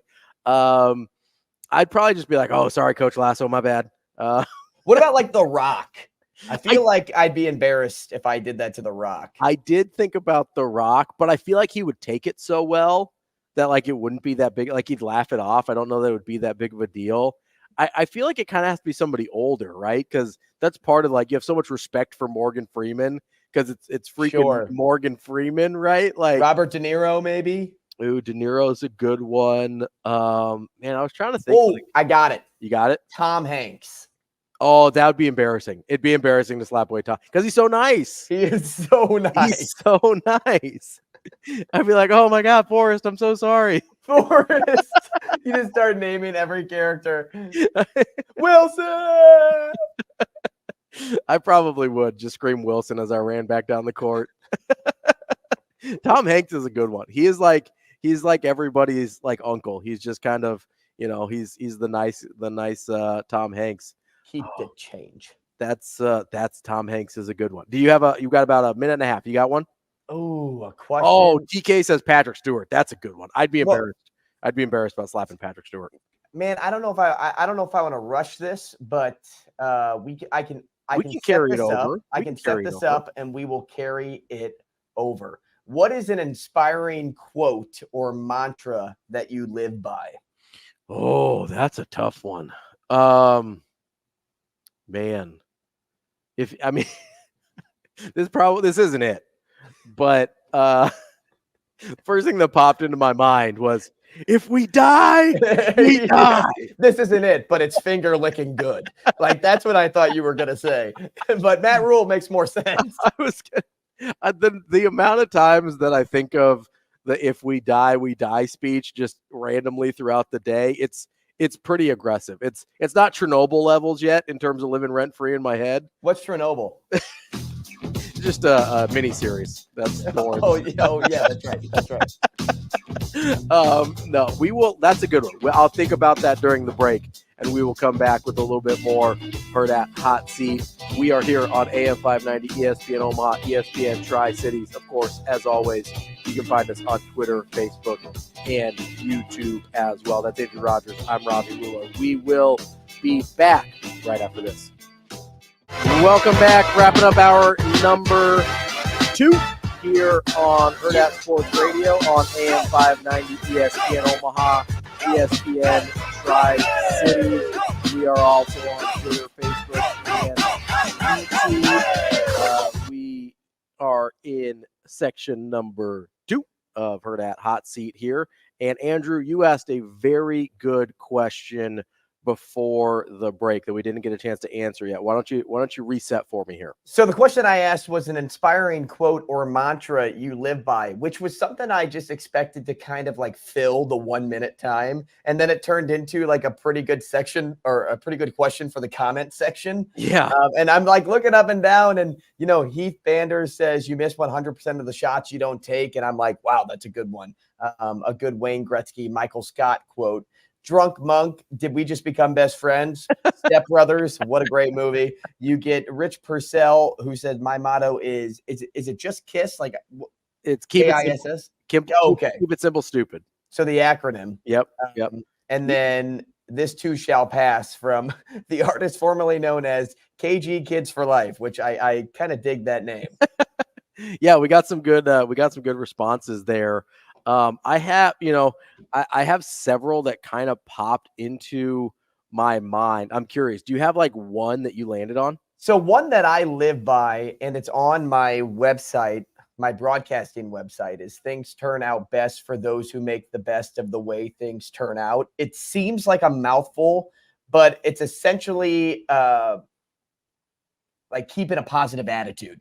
If you keep a positive attitude about all situations, in the end, you will get over the hump.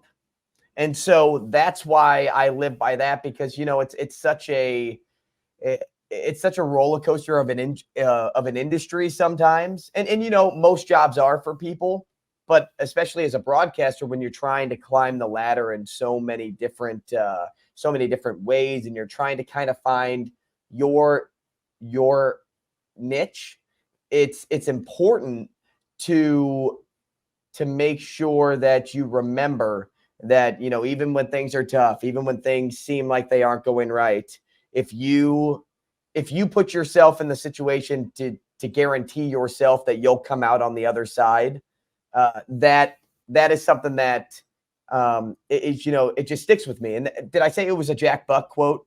No, I don't think so. But so it's a broadcaster also saying that quote. Sure. And that's why it's resonated with me for so long. I never got to hear Jack Buck on the radio. I can listen back to old calls, but he was such a stand-up guy that, it reminds me of, our Rex Burkhead conversation a little bit.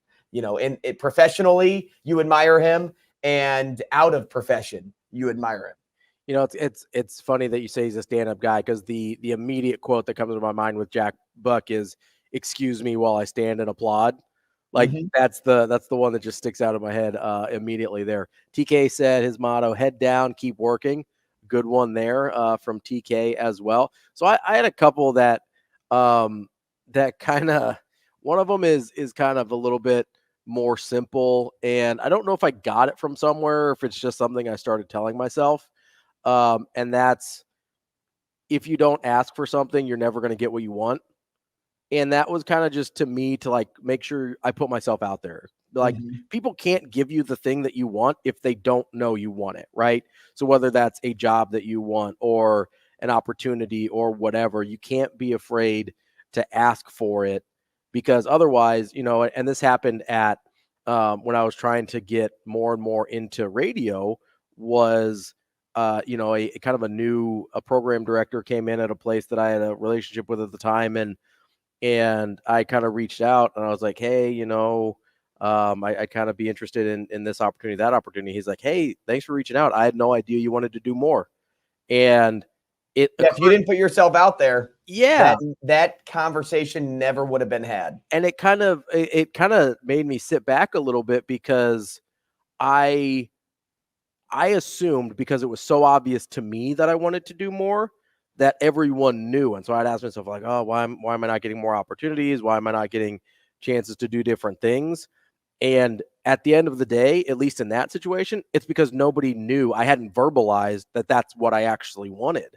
And so just asking for the thing that you want sometimes at least gives you the opportunity to get it. Now, you may still have to work for it. You may still have to do X, Y, and Z, but people can't give you what they don't know you want. And to me, that's been to me, it's about being vulnerable enough to say, this is the thing that I'm trying to do, because it can be scary sometimes, right? Because you don't always get it. But if you don't ask for it, you're never going to get it. Like, you're never going to get the opportunity. Now, do you remember, and I don't know if you did this at Millard North, but I'm assuming this has been going on for a long time, having a senior quote at the very end of the school year in the yearbook. The seniors would have a quote underneath their photo. Do you remember what your senior quote was? I'm trying to remember. So for a long time, I don't remember. I don't think this is what it was. For a long time, I used the quote from Gladiator, "What we do in life echoes in eternity." Oh, that's a good one. I used that one for a long time. One of my favorite teachers used to say, "You bet it wasn't. Are you not entertained?"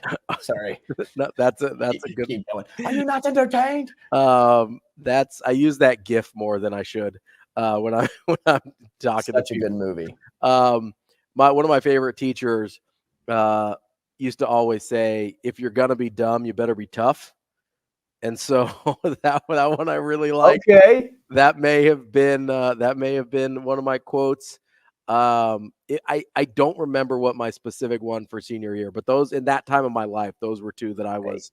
That second one, your teacher one, worked out for Frank Gore pretty well. He was pretty tough. I think he got a 6 on the Wonderlic, or maybe it was a 4, something like that. Well, it wasn't the lowest, because Vince Young has the lowest of all. Right. Also worked out for him. Now, maybe Vince also just knew that he was going to be fine either way. Yeah, I don't know how much, I don't know how much effort all those guys put into those. But I'll tell you, though, Ryan Fitzpatrick tried hard. He did. Well, he's the Harvard guy. He's a tryhard. He had to. My senior quote was when TJ Oshie, I know I brought up this moment before on the show, when he won the shootout for the U.S. in Sochi, they asked him, like, what does it feel like to be a hero? And because he was like the hero of that moment for the U.S. And his comment back was, the American heroes are wearing camo. That's not me. And I thought, wow, what a moving thing to say in that moment when you are essentially crowned the hero of United States of America, and you don't make it about yourself. He made it about the real heroes fighting overseas to keep our freedom. I thought that was an incredible line. So that's why I made that my quote, my senior quote at the time. All right, we're going to totally change gears here because that question was too serious. We got to do something stupid now. Yeah. Yep. All right. I'll just say something. Normally that comes out as stupid. Would you rather always be out of toilet paper every time you went to the bathroom? I want the latter. Always out of, well, wait for it. Or once a month, you have an accident. You pee your pants. Okay. And at least half the time it's in public. Well, I would just pull my Billy Madison quote out. Like, it's cool to pee your pants. All the cool kids are doing it today. And I think I could make peeing your pants cool again. Yeah, I think I could. You're going to be Miles Davis over here? Yeah, I really think I could. Now, my question to you is, you say I'm out of toilet paper. Yeah. I like to use wipes, like not just like baby wipes, but dude wipes. That counts. That counts as toilet So paper. so that counts as in the TP category. Yep. Yeah. Now I'm making pee in your pants cool again. So let's say you've got toilet paper in the house, but you have to like waddle to go find it. You got to do like the scoop. Oh man, around the house. I hate the crab walk. I think that's what it is. Well, I guess you're not putting your hands on all fours, but essentially like you're doing the squat walk. Yeah, you're kind of doing the shuffle. You're doing the shuffle. How far do I have to walk for the TP? Like, do I have to go up a flight of stairs? Let's say yes for this. Man, that sounds miserable. Every time you go to the bathroom. Yeah, dude, I'm peeing my pants in public. I think I'm going to get the toilet paper. I really do. I don't think I'm doing that because that. I mean, I speak about the inconvenience of peeing your pants in public, which is something I've done before as a kid, and having to like either stay wet for like a good period of time before dry clothes could be delivered. Delivered or put on. Yeah. But I can't do that TP life, man. I need my dude wipes. You could install a bidet. Okay, well now we're getting around it. Like, this is the genie asking for more wishes. You called me out last week, Ravi. I'm calling you out because if this is that, then I'll just bidet it all day long. Because I think listen, the reason I said no on the dude wipes is because, it's still kind of the same motion here, though. I think a bidet is fundamentally different than toilet paper. Okay. All right. So I think we're going to, you could always just like hop in the shower and like rinse yourself off every time. I don't know. a much larger bidet. Yeah, it's just a giant bidet. That's all a shower is. It's a body bidet. Like I said, we needed to go much, much stupider there, and I think we nailed it. Coming up next, we're going to try and get a little smarter here with our guy Mike J. Schaefer from Huskers 24/7 as we kick off hour number 3. We're on AM 590, ESPN Omaha, ESPN Tri-Cities. That's Andrew Rogers. I'm Ravi Lulla. We'll be back with more Hurrdat Sports Radio coming up next. Kicking off hour number 3 here on Hurrdat Sports Radio, AM 590, ESPN Omaha, ESPN Tri-Cities, and KFOR in Lincoln for this third hour. We are brought to you by our friends at Warhorse Sportsbook and Casino. Reminder, those prop cards are out as of yesterday. You have until Saturday to get those in for the Warhorse Festival of Games $100,000 prop card challenge. You have to get them in and validated by Saturday to be eligible for your $100,000 prize and for the $20,000 grand prize drawing. Make sure you go to the casino in Lincoln to validate those entries. You must be a Warhorse Rewards member so you can swipe that card and hit validate entry on the screen there. If you've got any questions on how to do that, go to warhorsecasino.com for all the details and information on how to properly enter. But you go 25 for 25 on that prop card and you're staring at possibly $100,000 in your pocket. So make sure you check out warhorsecasino.com to make sure you get all those details down. We are efforting Mike Schaefer here from Husker 24/7. Should be joining us any minute now. It's kind of unusual, and I want to talk to Mike about this a little bit, but tomorrow's actually National Signing Day here for letters of intent and stuff like that, and it's a weird situation because Nebraska pretty much doesn't have much going on. Let's go to Mike Schaefer now, joining us on the Warhorse Sportsbook hotline and on the video stream. Schaefer, what's going on, buddy? Nebraska might not have a lot going on, but I have a lot going on. What do you got going on, Schaefer? I think I'm like 5 days away from being a dad for the first time, and that's only if the kid doesn't arrive in the next 5 days. And knowing how things tend to work for me, at some point, probably tomorrow, I'm going to get a frantic phone call. My wife will be at work. I'll have to go pick her up. It'll be a signing day miracle. And here we are. But yeah, you're signing a new member to your team. Yeah. Definitely a preferred walk-on. No scholarship given out here. Nope. They're gonna have to earn it. They're gonna have to earn their keep pretty quickly. But I don't know, Schaefer, because like on average, I don't know what the American family spends on a child, but let's just call it 10 grand a year, just for the sake of the example. You are technically giving your kid a scholarship. Yeah, they probably could get an NIL deal pretty quickly. I post a bunch of photos of my dog on Instagram, and all of a sudden there's like these random accounts that are like, "Hey, we want to send you stuff." I'm like, I'm good.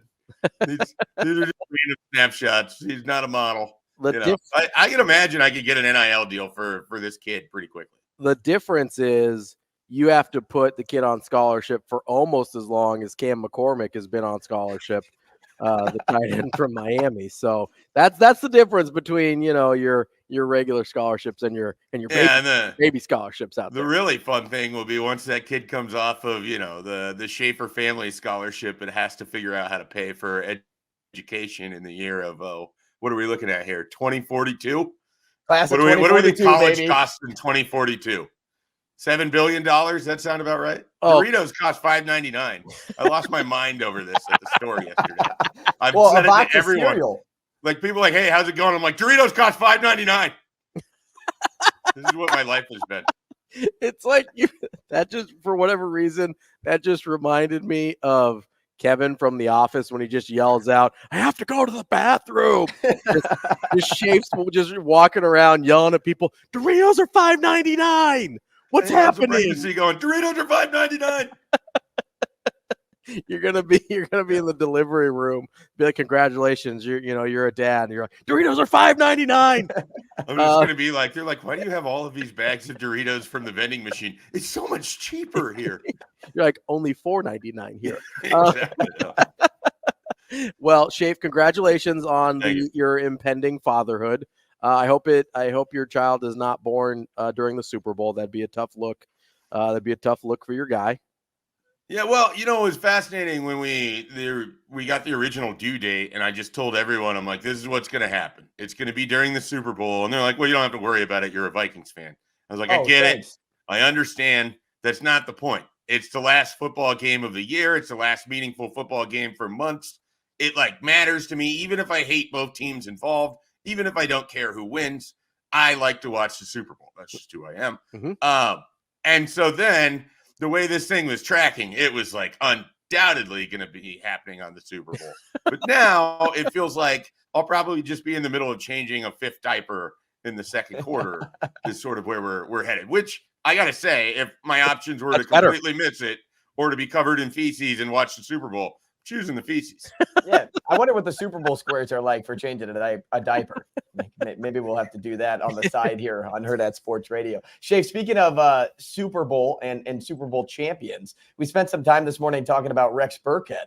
Okay. What was a top moment for you in your Rex Burkhead, either covering days or even fandom?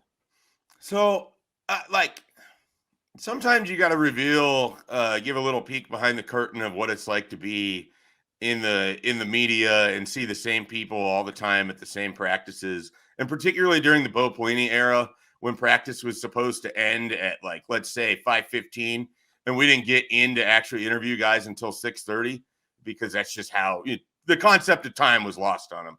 Let's just say that's one of the many reasons where I don't mind that he's not Nebraska's coach. Anyways, nobody cares about that aspect of it. You find yourself in a lot of conversations. Well, back in the when Nebraska used to go to bowl games, Andrew, and that was a thing that did happen around here for a while. I covered the Capital One Bowl in 2011. I guess it'd been January 1st of 2012. Nebraska plays South Carolina. Wait a second. They played in January at one point? Yeah. A couple times. It was wild back then. You had to really kind of pace yourself. You couldn't get all your anger out by the 3rd of October. So, it's an interesting situation where you're just standing around, you have nothing to talk about. But we had learned that Nebraska had their players for both teams had an opportunity to do a Best Buy spending spree. And they got $400 or $500 and whatever you want at Best Buy, up to $500. You go pick it out and then they'll ship it to you. We, we make some jokes about Rex Burkhead's going to get a coffee maker. He'll get a printer, a scale. He's, because he basically just looks like he's headed to a lifetime of working in an office. He's just going to buy all of this equipment, show up with it away. It was worse than that. We actually get to talk to Rex Burkhead, and we discover the only thing that he wanted, the only thing that he cared about, he bought himself a new electric razor while he was on the Best Buy spending spree. And it was like as he's talking about it, it was like such a total dad thing that out of that, we created this idea because Burkhead was just a junior and the thought was he was going to be coming back. He would have a Heisman campaign. And we basically were pitching Keith Mann and the Nebraska staff that the Heisman campaign needed to be Rex Burkhead. He's just like you. And it would just be like advertisements of him just mowing his lawn, just like very dad, like, he's like under the hood, like trying to, jumpstart a car. Or he's changing a tire. Yeah. So weirdly, my favorite Rex Burkhead moments are creating this campaign of which he's just like the rest of us. But on the football field, that guy was exceptional. No one that can remember it should forget what it looked like when he came in the second half against Ohio State. They had been playing Amir a little bit more, and then they went to Rex. He was phenomenal in 2011 in that second half, just getting every extra yard that they could have needed. The 2012 game against Iowa, where there was 80-mile-an-hour winds at Kinnick Stadium, and no one could really throw, no one could do anything. Just your traditional Nebraska-Iowa football game where offense looks like it was left outside the stadium. I think he had like 36 carries that day. I mean, they used him in a fashion that we don't see in college football a lot. People like me clamor for Nebraska to have a running back that you can just get 20 carries for, let alone a guy like Rex who could absolutely put it on his back. I mean, he was great in the 2012 or 2013, I guess, Capital One Bowl against Georgia. He was the best player for Nebraska that day. I mean, they didn't play particularly well, but he was really good. He's just one of those guys that, he was in that era of Roy Halou, Rex Burkhead, Amir Abdullah, and you just knew Nebraska was in good hands. You knew that football was in good hands. You didn't expect turnovers. You expected big plays from the running backs. I mean, he was just one of those really exceptional players. And you didn't know what his NFL career was going to be, but he's a perfect New England Patriot. Like, I know he started with the Bengals, but it really felt like the Patriots is where he kind of earned any cachet. And it was because he could play special teams. He could do all the little things that, a guy like Bill Belichick would absolutely love. And I just have the utmost respect for how that guy grinded out an NFL career that I don't think a lot of people expected. We're talking with Mike Schaefer from Husker 24/7. All right, let's go from past Huskers to future Huskers. I know Matt Rhule's supposed to have a press conference tomorrow because, it is National Signing Day. But what's he going to talk about? I mean, we pretty much know who's coming already, right? Is there any names on the horizon, even walk-ons that you're kind of looking at that might get announced tomorrow? Well, I think there's two names to keep an eye on that are sort of in the NIL scholarship or true scholarship level. Keona Wilhite over the weekend, it looked very heavy to UCLA, and I'm talking about a defensive lineman out of Arizona that had previously signed with Washington. Kalen DeBoer left. He was released from his NLI. That is always confusing. And so he's released from his national letter of intent, which allows him to be re-recruited. Nebraska had offered him before, hadn't really built the relationship at that point, but they dived back into this thing with Terrence Knighton, and immediately they're in the mix. They get an official visit. He's here for a few days. The family loves it. The family loves Matt Rhule. I mean, his dad, I should have had the quote ready to go. His dad had one of the better Matt Rhule quotes that you're going to have from a parent or a player that, if you're Nebraska, you're just working that into literature for parents going forward. And they had this great visit, but the connection to UCLA was really strong. And then everything with Chip Kelly started coming out. And this is a guy that already left Washington because he wasn't going to have Kalen DeBoer. So then I think it became, I want to go somewhere where I know the coach is going to be. Matt Rhule and Jonathan Smith, he was also considering Michigan State. Those are the two guys that are going to be around for at least a little while, or you expect they're going to be. So it made sense for Nebraska to come back in again and be like, look, here's our pitch. You know who we are. You know where we're going to be. And I think ultimately that's going to win out for them on Wednesday. And then a name that popped up for us last night because he was released from, or not released, but he ended up decommitting from Wisconsin. I don't think he gets signed there.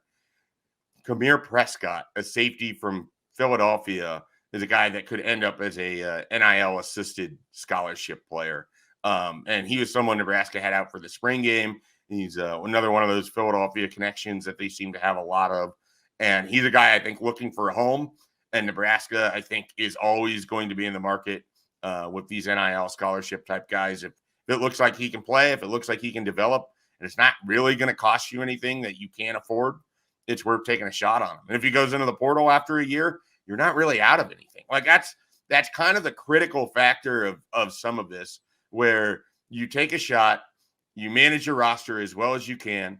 And if a guy like that decides after 1 year, you know what, he wants to go back closer to home, he wants to do this, he wants to do that, great. If he turns out to be pretty good, great. Like it's almost, I wouldn't say a win-win, but it's really a no-lose situation for Nebraska with these NIL-assisted scholarships.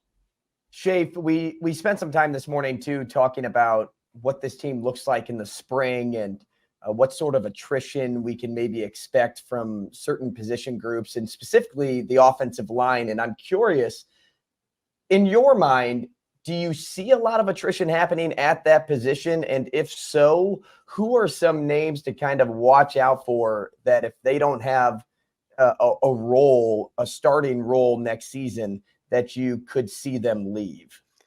I think there could be some offensive line attrition. I mean, I think the two groups where you feel like guys probably have to leave because the numbers are too high are the offensive line, like you mentioned, and then defensive back.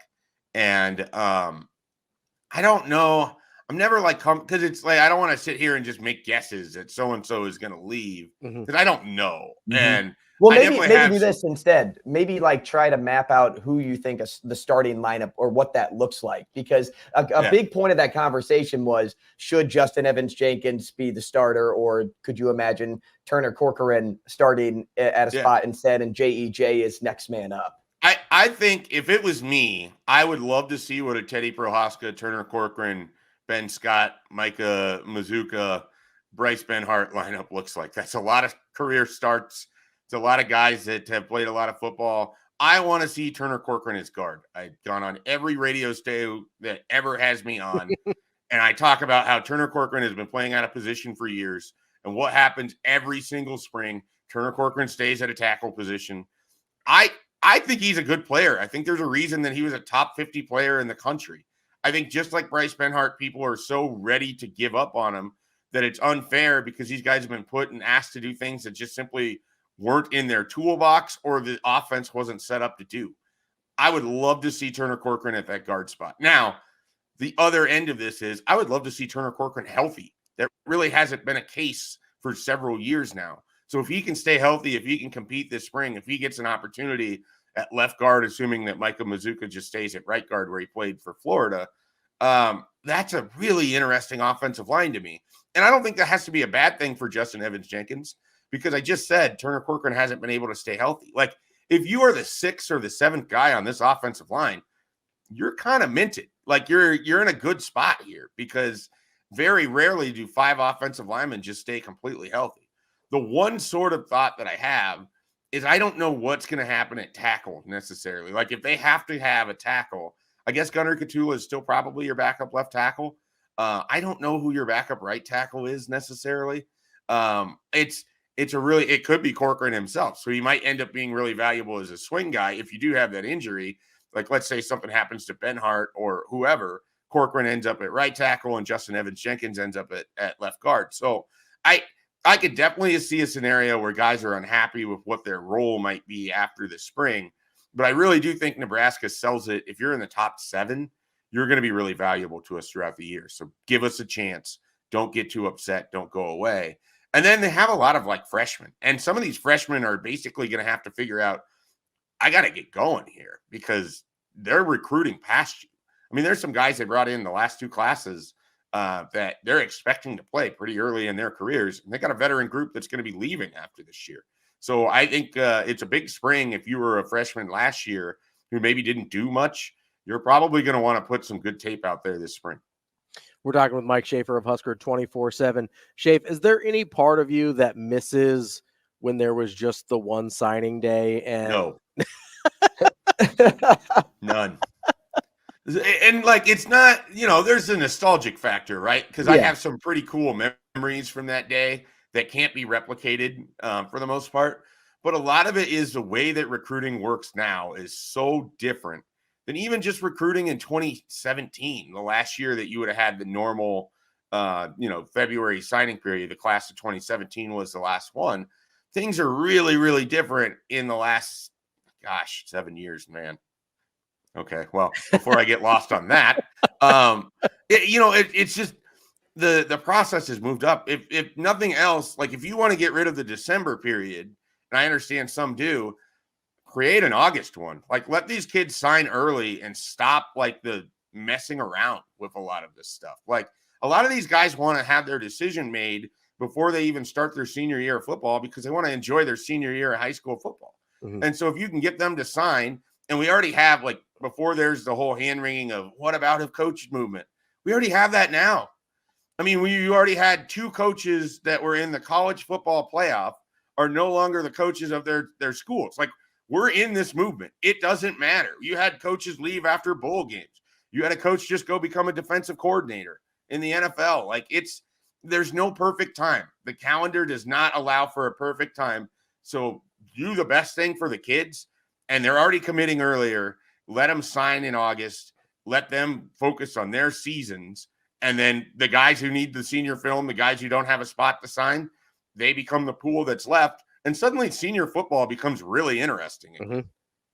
You mentioned the real fast to butt in, Ravi. You mentioned that, 2 coaches aren't with their team anymore. It's actually 3, right? Because Saban retired. Yeah. So you have just a complete. To be honest, the one I forgot was Harbaugh. I completely blanked on that. Right. So I figured that's the one that you knew right away because of the national champion. But who knows? Schaefer, I just had this picture in my head of what the state of Nebraska's psyche would be like if we had to wait until tomorrow for Dylan Raiola to actually sign on the dotted line. Yeah. If everything had still played out the way it did in December, like we would have had like several heart attacks at this point, right? I will counter that with, because there's almost no way that he wouldn't be an early enrollee. What you would have is this wild scene of people like media members and everyone standing on campus on like January 3rd for new student enrollment, trying to take pictures of Dylan Raiola in a puffy jacket walking around looking very cold. Like that, that would have been the scene for that in particular. But yeah, for most of these guys that don't end up, enrolling early, there's so much that kind of can happen in the month of January. And then the nice thing is it allows these coaches to really kick it forward. Like Matt Rhule is going to high school events for 2025s. I think there's a direct correlation between getting guys like Carter Nelson and Grant Brix in this last cycle, because last January, after they signed a bunch of guys, even though they'd only been around for a couple of weeks, he was able to go and watch Grant Brix wrestle and Carter Nelson play basketball. Like you can build relationships and you can make players feel special early, and that helps that part of the recruitment get going.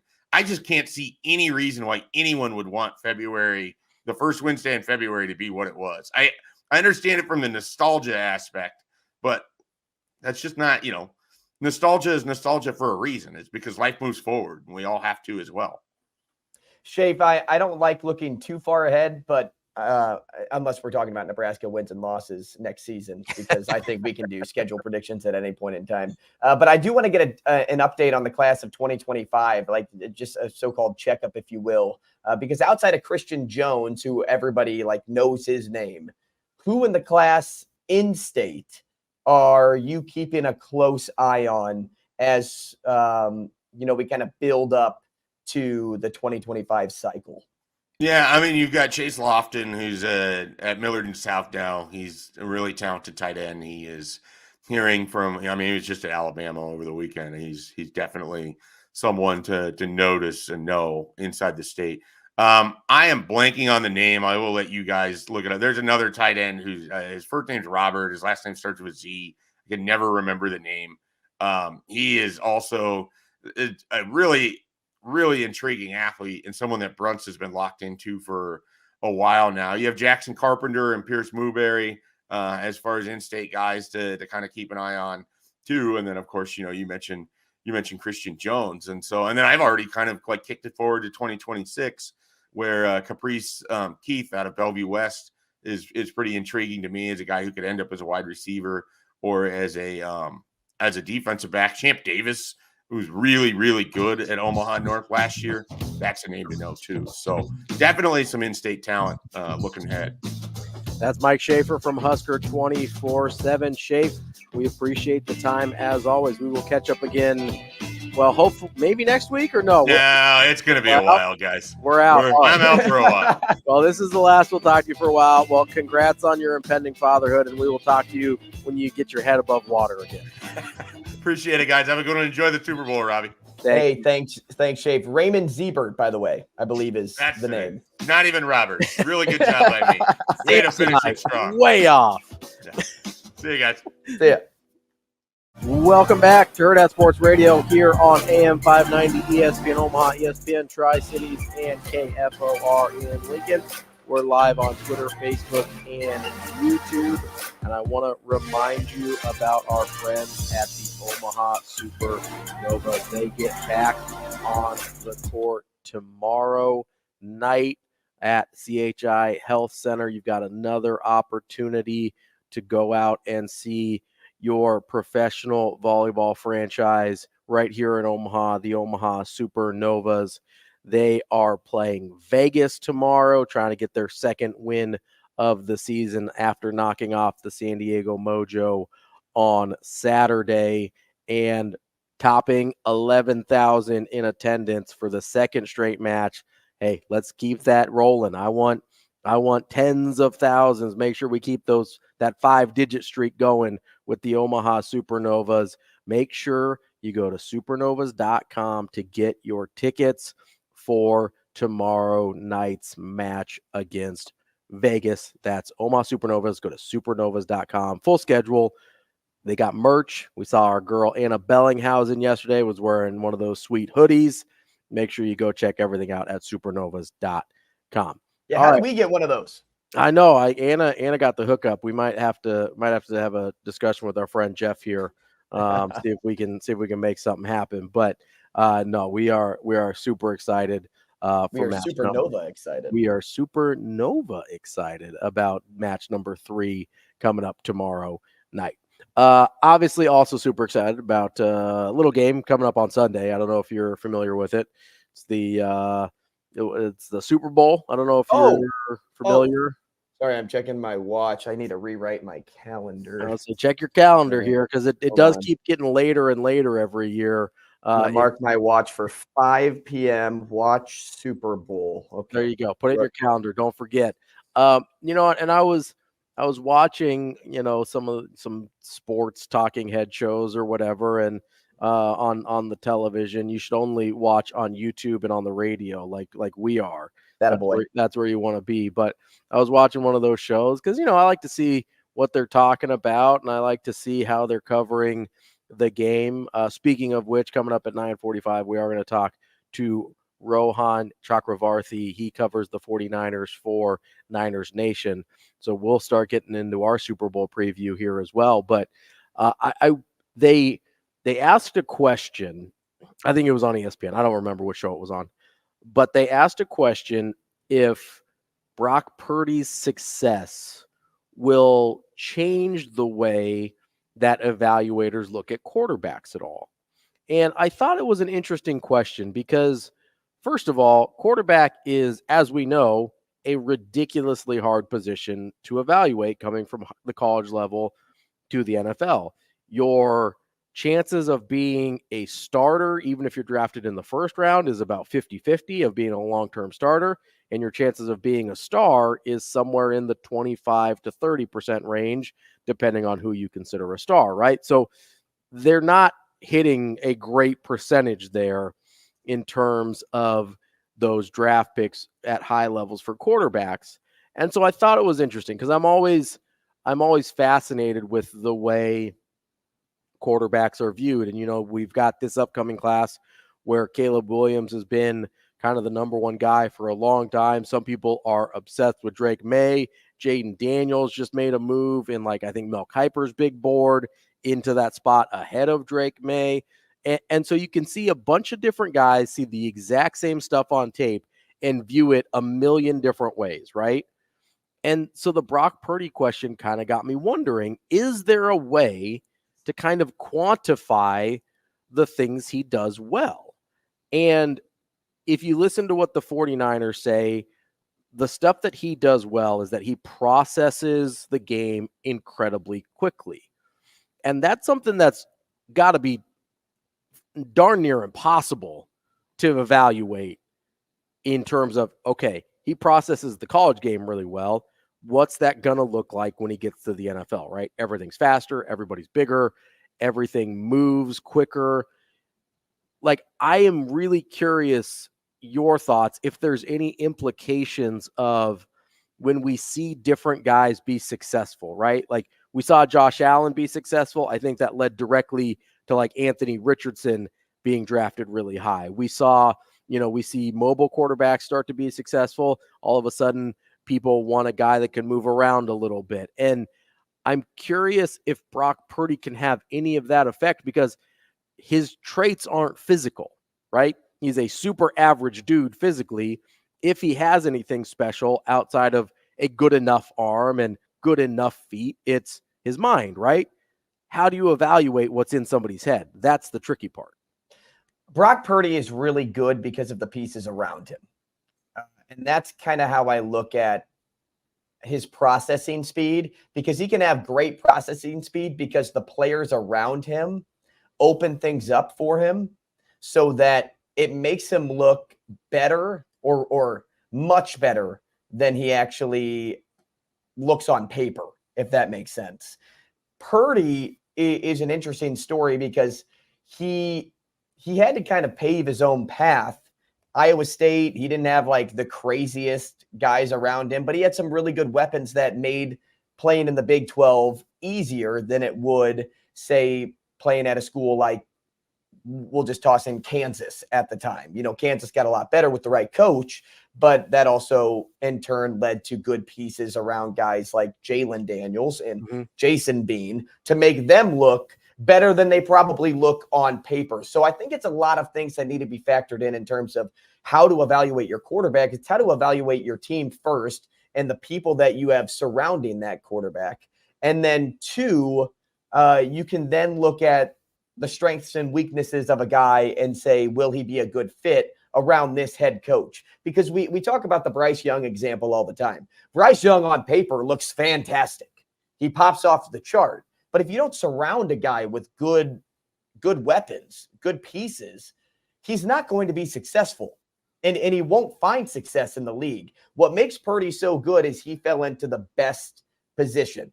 And, I know I've said Purdy is Jimmy G maybe on steroids, and that's because of his mobility. And I still believe that.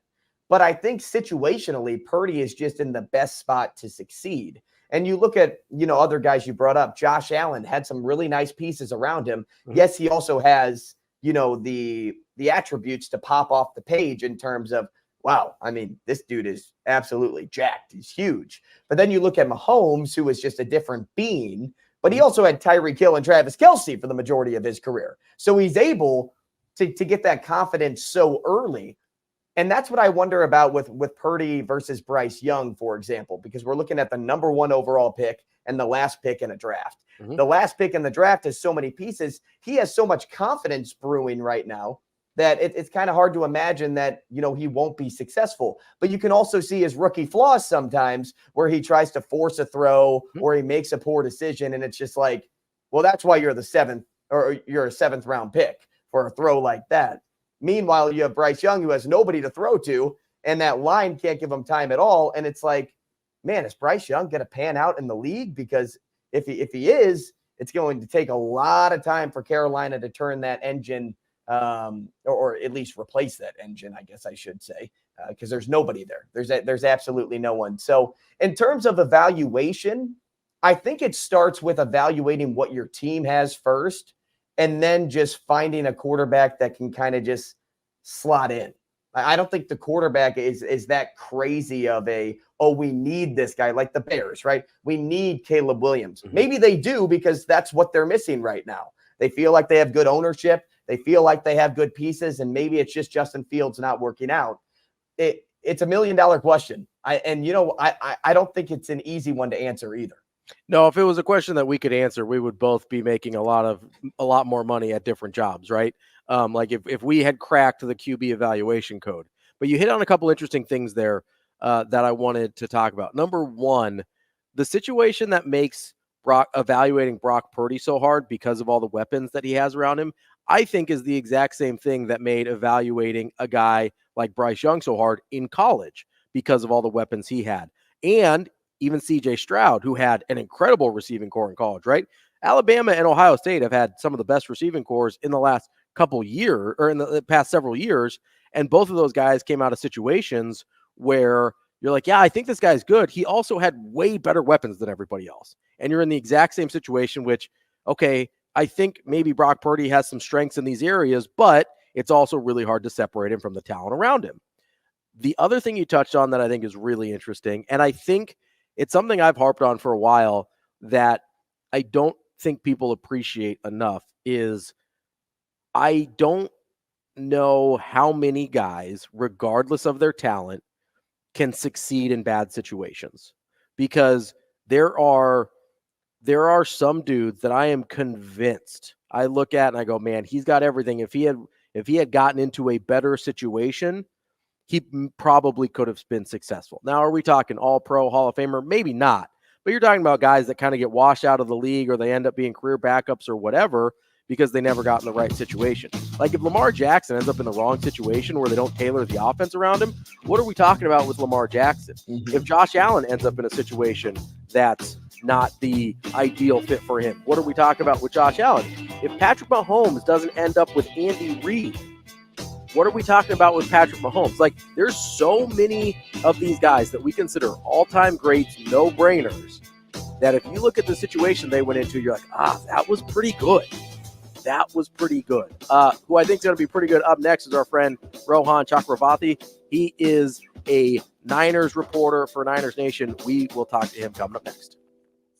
Welcome back. We wrap up the show here on Hurrdat Sports Radio, AM 590, ESPN Omaha, ESPN Tri-Cities, and KFOR in Lincoln.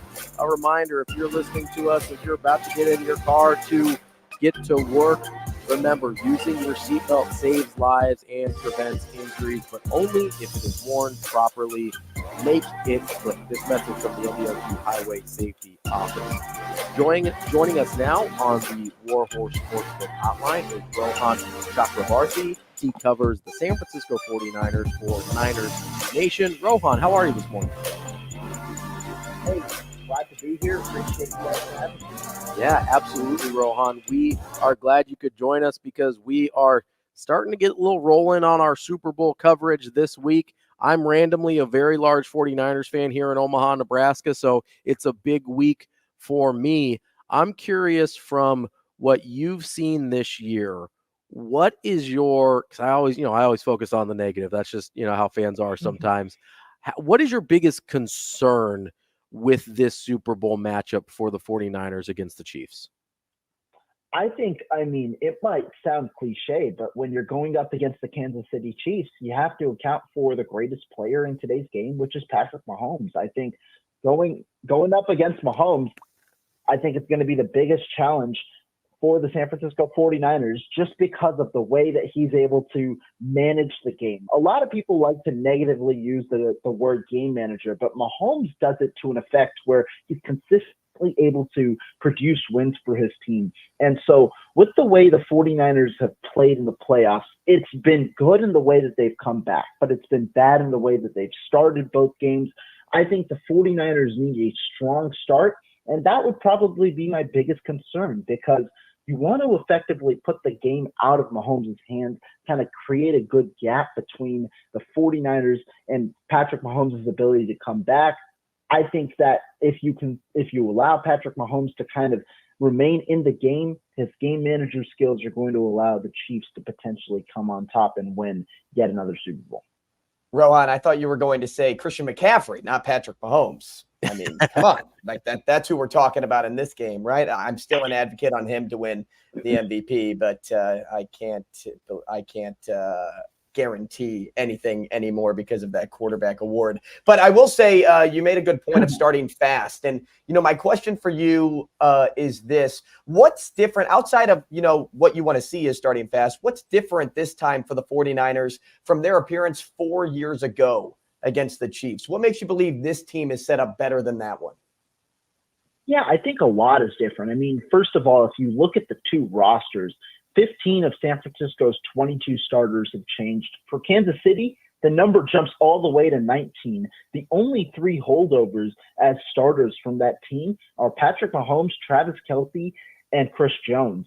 I mean, you do have contributors like Mecole Hardman, and different guys who are on that team as well. But there's a ton of turnover. And I think the difference is the 49ers have consistently been able to build a roster around a quarterback on a rookie contract. I think that's kind of been their key to last year, especially this past season, which has allowed them to bring in even more contributors, guys like defensive tackle Javon Hargrave, and continue to, build their team around Brock Purdy, who obviously is on one of the cheapest contracts in the NFL as a 7th round pick. Meanwhile, the Chiefs have kind of had to adjust, understanding Patrick Mahomes is on a, max level contract at the quarterback position. And so that's kind of diminished some of their talent at different areas, while also having them kind of being forced to draft very well, which they've done to their credit. And so to me, I think the difference is, number one, the 49ers offense is more explosive with Brock Purdy and Christian McCaffrey at the helm. You have players like Brandon Ayuk, Deebo Samuel, George Kittle, and McCaffrey, who are all, either weren't on the team before or are much more developed at this point in their career. And so I think when you combine the way that the 49ers offense is now built, on top of the additional talent that they've kind of added, players like Trent Williams, players like Charvarius Ward, like I mentioned, Javon Hargrave, and now Nick Bosa, who was a rookie back in 2019, that the year the 49ers went to a Super Bowl, to a defensive player of the year candidate. I think there's a lot more talent the 49ers have infused within their roster. While the Chiefs, they have talent, I think that they've also, though, had to account for some of their salary issues as well. We're talking with Rohan Chakravarthi from Niners Nation, previewing the San Francisco 49ers side of the Super Bowl. Rohan, I started on the negative side. Let's flip it to the positive. Where's a place that you think the 49ers can exploit Kansas City? Because even as good as that 49ers offense is and can be, they are going up against the strength of the Chiefs, which is their defense this year, which is weird to think about. But where's a place you think the 49ers can maybe make a little hay? Kyle Shanahan's favorite thing to do is try and take advantage of opposing linebackers. And I think that that's something he might look to do against the Kansas City Chiefs. They have a great defensive coordinator in Steve Spagnuolo, who's able to design, coverages that confuse opposing quarterbacks while also sending blitzes that kind of try and make opposing quarterbacks get off their games. But Kyle Shanahan, I think he's going to look to try and take advantage of the matchups that the 49ers kind of are more favored in. You look at the linebackers, the 49ers obviously lining up with Christian McCaffrey, one of the best receiving backs, if not the best in the NFL. You've got George Kittle as well. I think you're going to try and create actions with your base personnel to try and combat the Chiefs' base personnel, potentially throwing a little more on earlier downs with heavier personnel so that you can kind of create some of those mismatches in the air with your top playmakers against the Chiefs linebackers. That's kind of the main matchup that I'm looking for Kyle Shanahan to exploit in this one, because the Chiefs are pretty sound across the board. You've got a good cover corner in Jarius Sneed. You've got other good players across the board, Trent McDuffie in there, Justin Reed in there. And so I'm interested to see how Kyle Shanahan uses the run game, but also uses running backs in the passing game as well as tight ends against those linebackers. Rohan, what's kind of stood out to you this Super Bowl week so far? Because we know the 49ers were unhappy with practice field conditions.